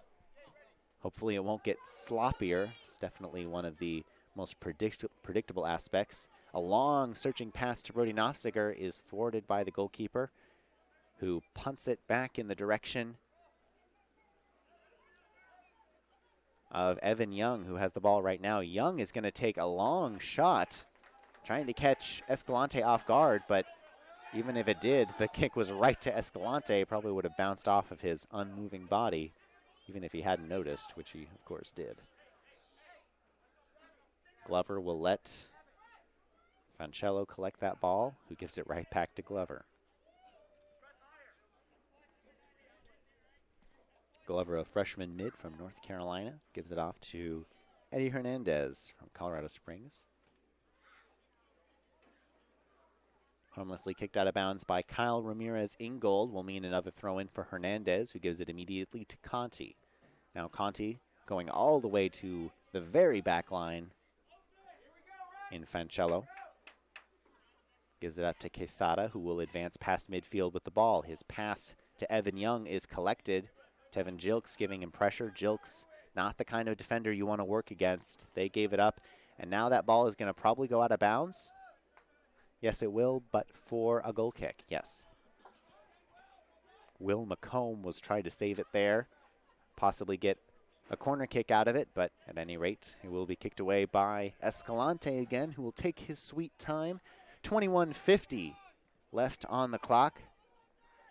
The Leafs and Wildcats still deadlocked at 0 apiece. We will go to overtime if we have to.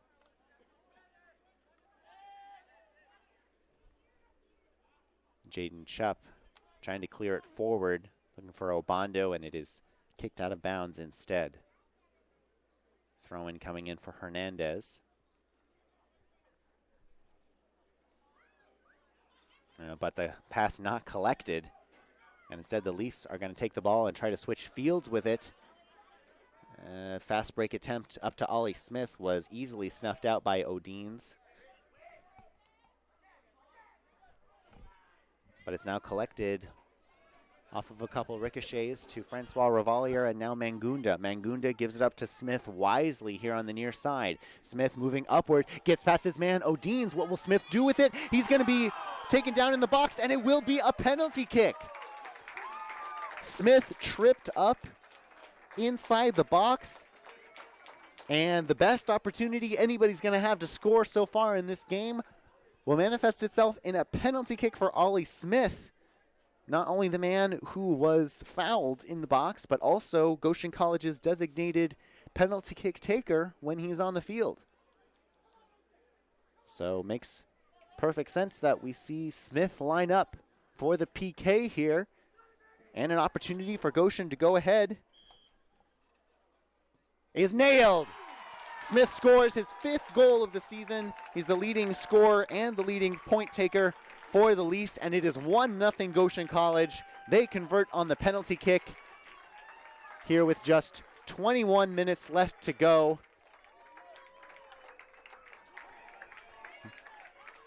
A 69th minute goal by Ollie Smith, and off of the goal, we've got Ari Benjamin coming back into the game. 42 seconds left to play in the game. As Brody Nofziger steps up again. Number 7, Ollie Smith. And Ollie Smith's goal has reinvigorated the crowd here at the Goshen Soccer Complex. Now that iron-tight defense really plays into Goshen's favor. They've not allowed a goal so far. They didn't allow a goal in their last contest. And looking to keep that streak alive, if they can do so for another 20.5 minutes, they'll walk out of here with the 1-0 victory that almost certainly cements their spot in the Crossroads League tournament. That being said, IWU's not going to go down without a fight. Their trip to that conference tournament is equally on the line, and a shot on goal comes off of a throw-in, but Escalante comes away with another save. Got a little busy talking about how much Indiana Wesleyan wanted it. Not enough about talking about them actually going and doing it. Very nearly an equalizer just a minute after the original goal was scored. That being said, it did not. Rain still falls here in Goshen as a scrum for the ball here on the midfield will eventually be taken all the way back to Escalante. And now you can see palpably more pressure coming from the Wildcats. They're starting to put pressure on Escalante now. And here's Josh Stolzfus. I mistakenly said Benjamin before. It's Stolzfus. He's in the box. He can't score, though. Stopped by the goalkeeper, Fancello. But a really good run by Josh Stolzfus, nearly putting the Leafs up 2-0. The excitement has ramped up tenfold since the beginning of this first half. And it's going to be a throw-in for Josiah Odines. Wow, what a run by Stolzfus.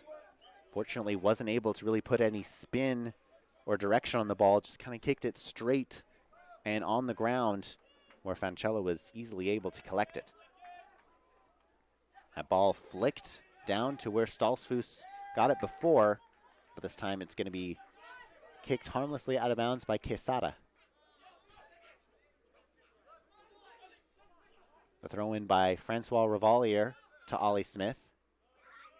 Smith will lose it, and Castro will kick it upfield where it is collected, but eventually lost to Evan Young. Young tries to get it up, headed away. Here's Obando coming up with it.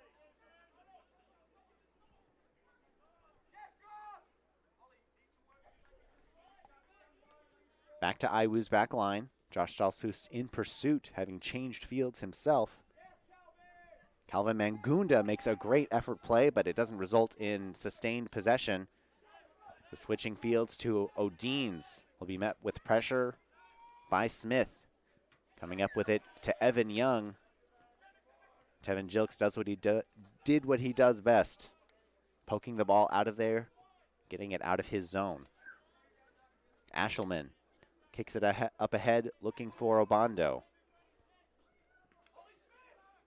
And Obando's kick inside the middle, looking for Stolzfus, but it went a little bit too long. Instead finds the hands of Fancello.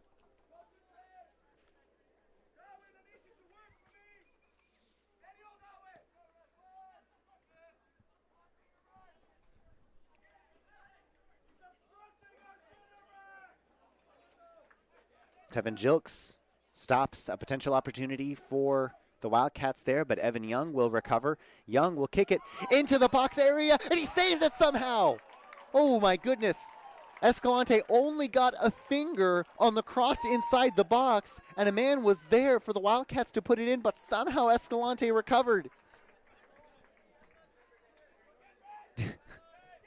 That was a miraculous that worked out for the Leafs. Escalante made a bit of a blunder going after the ball, but not getting it away or collecting it himself, but he finds himself in the right place at the right time, and with reliable hands, he collects the ball on the rebound attempt by IWU.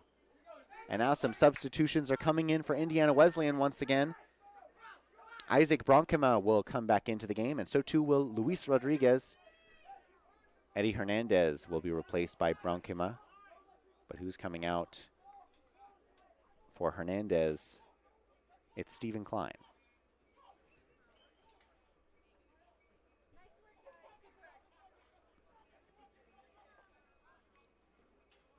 A throw-in will be deflected away by Chupp.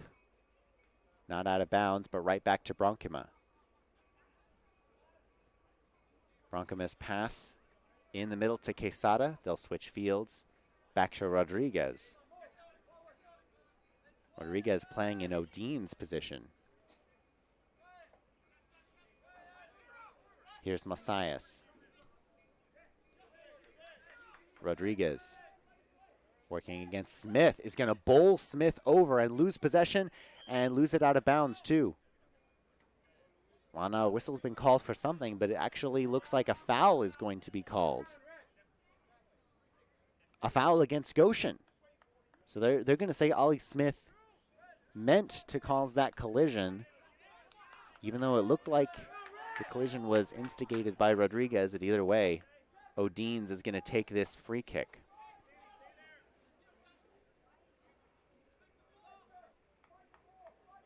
All of the players in two lumps at the top of the penalty box. Odines' kick is well placed, headed upwards and caught by Escalante. Well covered by the Leafs. They've just got to defend for another 14 and a half minutes, and they'll walk out of here with a 1-0 victory. One of only 2 shots on goal the entire game for Goshen. It was a penalty kick, but we take those. A 1-0 lead for the Leafs. Josh Stalsu is trying to make it 2-0, but he can't slip past 3 men, only the first 2. And now a counterattack opportunity has opened itself for Evan Young. What will Young do here against Gilks? Ooh, the pass inside looking for Singer. Singer looked like he tried to bat it down with his chest. It was at an awkward angle for him to deal with the pass, and it grazed past his chest and out of bounds for a goal kick at the end of the day.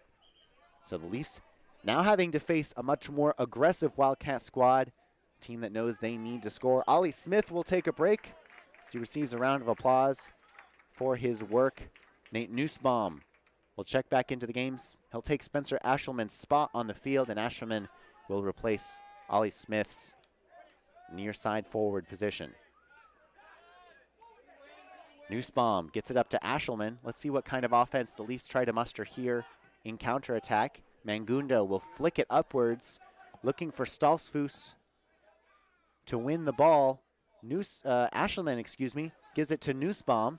Now Stalsfus is going to win the ball and get it into the penalty box. He switches. Ooh, his cross was just a little bit behind his intended target, but to slide to try to catch it, it was Obando.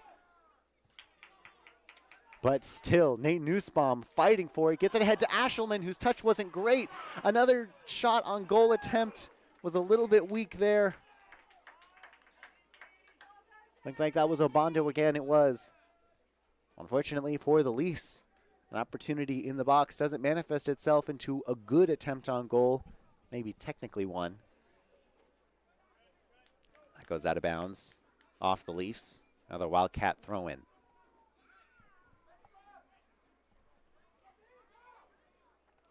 Young serves it inside, looking for Masias. It slips past everybody and lands to Conti, who's at the corner of the box on the near side. Conti trying to save it from going out of bounds. He does so, but he overshoots both of his targets. It's going to be collected by Jaden Chupp instead. Chupp will clear it downfield, looking for Stalsfus, stolen away by Glover. Another offensive opportunity here. Into the box, looking for Conti. Deflected away by Francois Revalier. Given back to Revalier by Mangunda. He clears it out for Rodriguez here on the near side. Rodriguez right back to Masias. Masias working against Ashelman. Flipped on ahead, looking for the give and go, but Francois Revalier all over it. He has the ball. What's he going to do with it? Lots of pressure from Masias. Looks like it was deflected off Masias into the corner, but it stays in bounds. It eventually is kicked out of bounds, and looks like it's going to be a throw-in for the Wildcats. Ari Benjamin now will come in for Josh Stalsfus. And for Indiana Wesleyan, Tony Agerter will return to the game. And Masias will check right back out. It's a long throw-in for Indiana Wesleyan, and it'll be caught by Escalante. That's just how long of a throw-in it was. Escalante catches it at the near side, at the near boundary mark of his goalie box. And what does he want to do with it here? Just under 11 minutes to go. More solid defense from the Leafs will result in 3 points. If they can manage it, Ari Benjamin couldn't back up quite fast enough to head that one down. It's cleared back into Goshen's defensive third, but out of bounds for a throw-in by Revalier. Asherman will head it the right way. Kicked right back toward Evan Young's direction. Tevin Jilks now trying to work against Young. Jilks not quitting on the play. He's stuck in the corner, but he doesn't want to give up possession and won't have to. Wow, really good by Jilks. Biding his time, waiting for Francois Revalier to help him, but eventually Ari Benjamin trying to receive that pass on the near sideline, could only hit it down out of bounds. So the Leafs get it out of their own corner, but do surrender possession eventually.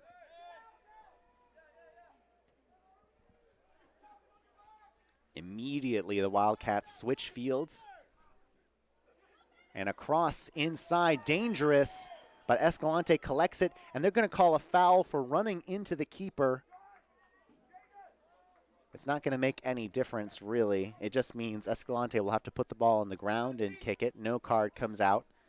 A potentially dangerous play, but the Indiana Wesleyan offender definitely made a concerted effort to stop his momentum and not hurt Escalante by any measure. Switch fields to Obando, working against his defender, Bronkema. It's going to be a foul registered against Goshen. No, I'm sorry, it went out of bounds. Bronkema. Up ahead to Singer. Singer double teamed, gives it right back. Up ahead, Jaden Shupp, the only man there to receive Bronkema's pass. And Mangunda will switch fields in both senses. Vancello, the first man to get to it. He kicks it downfield. Lots of trading back and forth with long kicks right now. That's fine for the Leafs. If they can prevent the Wildcats from getting any real offensive momentum or possession deep in the zone, they'll be fine, at least for the next 8:15. That's how much longer Goshen needs to post a shutout, and they'll win 1-0 off of Ollie Smith's penalty kick in the 69th minute. Ashelman weaves past a couple of defenders and tries a fast break attempt on the far side to Obando, but he's not going to be able to hold on to it. Eventually, though, lost out of bounds by the Wildcats.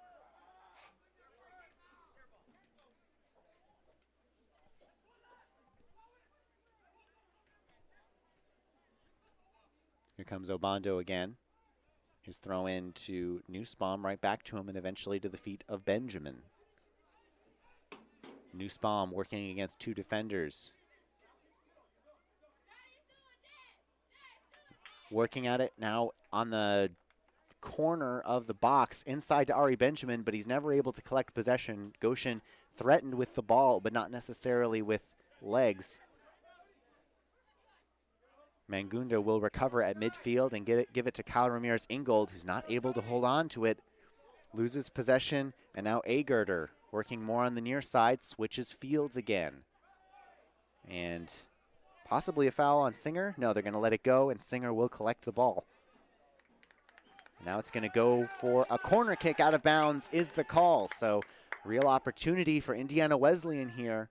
They need something with 6:45 left in the contest. Conti is going to take this free kick as Eddie Hernandez checks right back into the game. And Bronkema was apparently only giving Hernandez a break.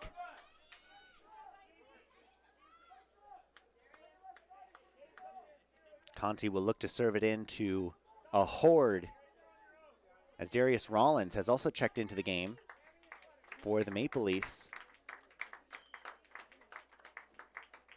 Here's Conti's corner kick. It's on the side of the net for a goal kick. Disappointing corner kick there for Indiana Wesleyan. Not threatening at all on goal with an out-of-bounds corner. And Escalante will take his sweet time here with under 6 to play. 1-0 Goshen. The rain has been falling for the last half of the second half here. Dangerous pass back to Escalante, nearly stolen by Evan Young. But Escalante gets there first and boots it out of bounds for a throw-in. Now they're going to set up for another long throw-in. This is a team prepared to use throw-ins as essentially corner kicks. We've seen it nearly work out in their favor multiple times here. They're going to do it again. Indeed, it's going to make the distance it needs. It's falling on the ground. Escalante eventually gets to it. Nice play by the Goshen defender, simply swarming the ball, but giving an entrance to Escalante to just come and pick it up. Absolutely the optimal end to that scenario. Escalante will drop it on the ground and will kick it off the ground instead of punting. Rollins heads it forward, really just to waste some time. Nobody there. Fancello will leave the penalty box to go get it and kicks it forward. Tevin Jilks will head it right back.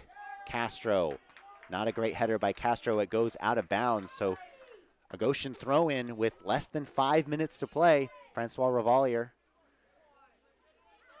kind of loses the ball to the frustration of Evan Young, who tried to quickly recover it for him, but Francois Revalier is like, no, I got it, thanks. Ari Benjamin triple teamed off of that throw-in. Rollins is going to go after the ball, going towards the box, and now a foul will be assessed. Can't say I could tell you who exactly merited a foul there. Based on the positioning, it must have been Rollins. The rain really falling now. It'll be a wet final 4 minutes of this contest, one in which Indiana Wesleyan must score if they want to force overtime.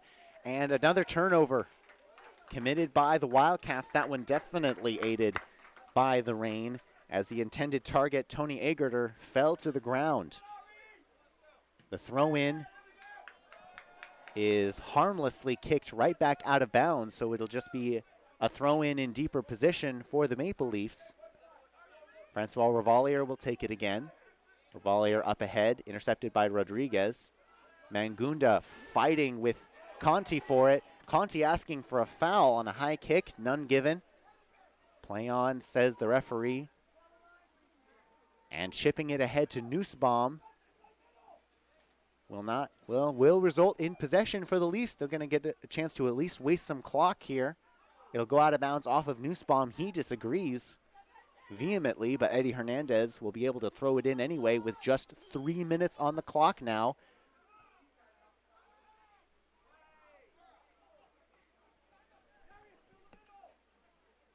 Headed right back to Hernandez. Now Hernandez will kick it up forward. Tevin Jilks kind of awkwardly snakes his way around his man to get his head on it first. Doesn't make too much difference. Iwu has possession going forward. Evan Young trying to win this ball against Jaden Chupp. Won't really succeed. Chupp slowing him down quite a bit at the very least. Now Chupp will eventually win the ball, and it's cleared away out of bounds. Nice play by Chupp, if nothing else, to take a solid 30 seconds just bothering Evan Young in the corner there. Every second counts for the Wildcats of Indiana Wesleyan.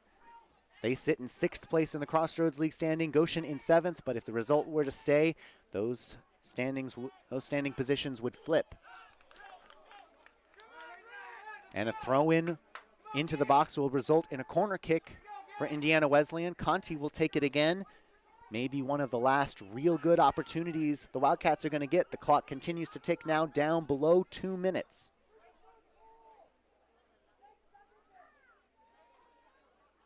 Conti's kick is high, searching. It's going to find the head of Evan Young, but Young not able to direct it into the goal, and instead out for a goal kick, which Escalante will jog to go get, as Brody Nofziger will replace Ari Benjamin. Here with just 1:40 left to go, the clock has stopped, as we are so near to the end.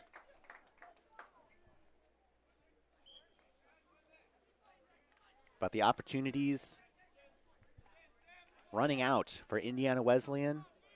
All the better for the Goshen Maple Leafs. Up 1-0 on Ollie Smith's 69th minute penalty kick.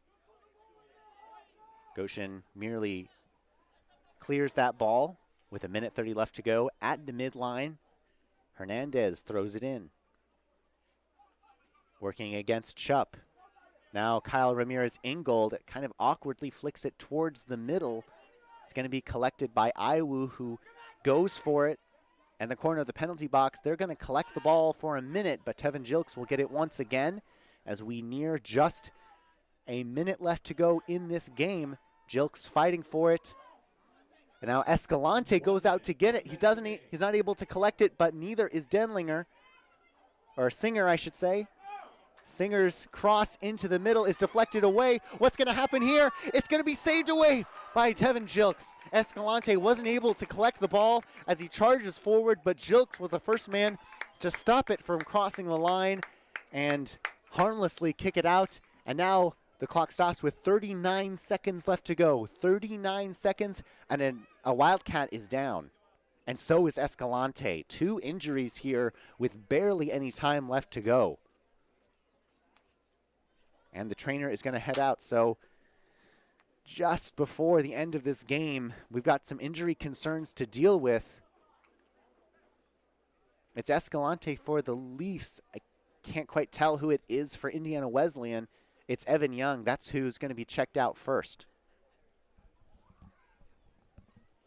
But now with just 39 seconds left,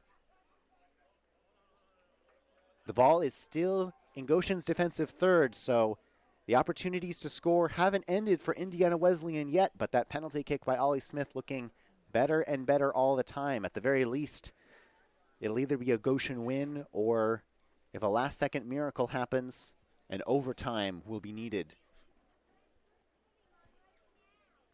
Right now, we're primarily worried about the players on the ground. Escalante is now up and appears as though he will stay in the game, but Evan Young still on the ground for Indiana Wesleyan.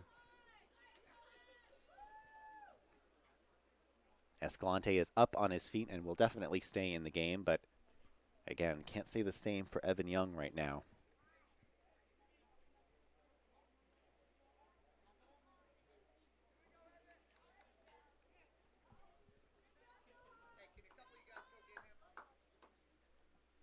And it looks like now Evan Young is up on his feet. During the break, we're going to have Caleb Denlinger step right back into this game, but who's he going to replace? It looks like it will be Young. Yeah, Young is on his feet, but he is leaving the game, and Denlinger will replace him. At the end of that all, that was actually a foul against Indiana Wesleyan. Coach Aaron Patrick needs to leave the field before play can resume, and he's taking his time to do so. The clock is stopped at 39 seconds, but it'll pick up as soon as Francois Revalier kicks it away again. It'll wind up out of bounds, and Eddie Hernandez throw-in is coming up next, 30 seconds. Conti moves it up to O'Deans. A last gasp effort here for Indiana Wesleyan. Cleared out to the side by Nofziger. So still in a dangerous spot with 15 seconds left to go, but the Leafs just need to hold on. They kick it out of bounds once again with 10 seconds to go. A quick throw-in by Rodriguez is turned around, and there's not going to be a final shot on goal. Goshen College wins 1-0, a pivotal game in their quest for a better seed in the playoffs. The Goshen College Maple Leafs improved to 5-6-4 overall and 3-3-1 in Crossroads League play. The Indiana Wesleyan Wildcats will fall below the Goshen Maple Leafs in the Crossroads League standings, as the Leafs now sit in 6th place instead of 7th. We'll take another quick break, and when we come back, we'll have some post-game coverage of Goshen College's 1-0 win over Indiana Wesleyan. I'm JD Hirschberger, and you are listening to 91.1 The Globe.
Live here from the John Ingold Athletic Complex, where the jubilant Goshen College Maple Leafs are celebrating their 1-0 win over Indiana Wesleyan.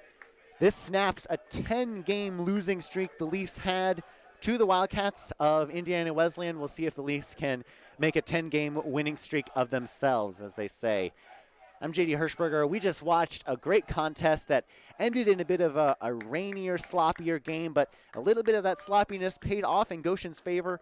Ollie Smith managed to slip past the defenses and get himself in position to score, but was fouled in the box before he could do so. That set up our penalty kick attempt that served as one of only 2 shots on goal the entire game for the Goshen College Maple Leafs. It doesn't matter. You only need them to go. You only need more shots to go in than your opponent, and that's what the Leafs got tonight. Some great saves from Johan Escalante on the defense that has now pitched back-to-back shutouts and is on their way to some pretty impressive defensive statistics overall, now averaging barely 17 goals allowed in 16 completed games. And again, now the Leafs move into a much more comfortable position going forward. They can very reasonably afford to lose against Grace and still wind themselves in that top 8. A win against Grace could still conceivably land Goshen College in the top 4 and hosting a first-round playoff game. That's all for me at the John Ingold Athletic Complex. Thanks so much for tuning in to our broadcast on 91.1 The Globe and GoLeafs.net. Thanks for tuning in, and I will see you next time.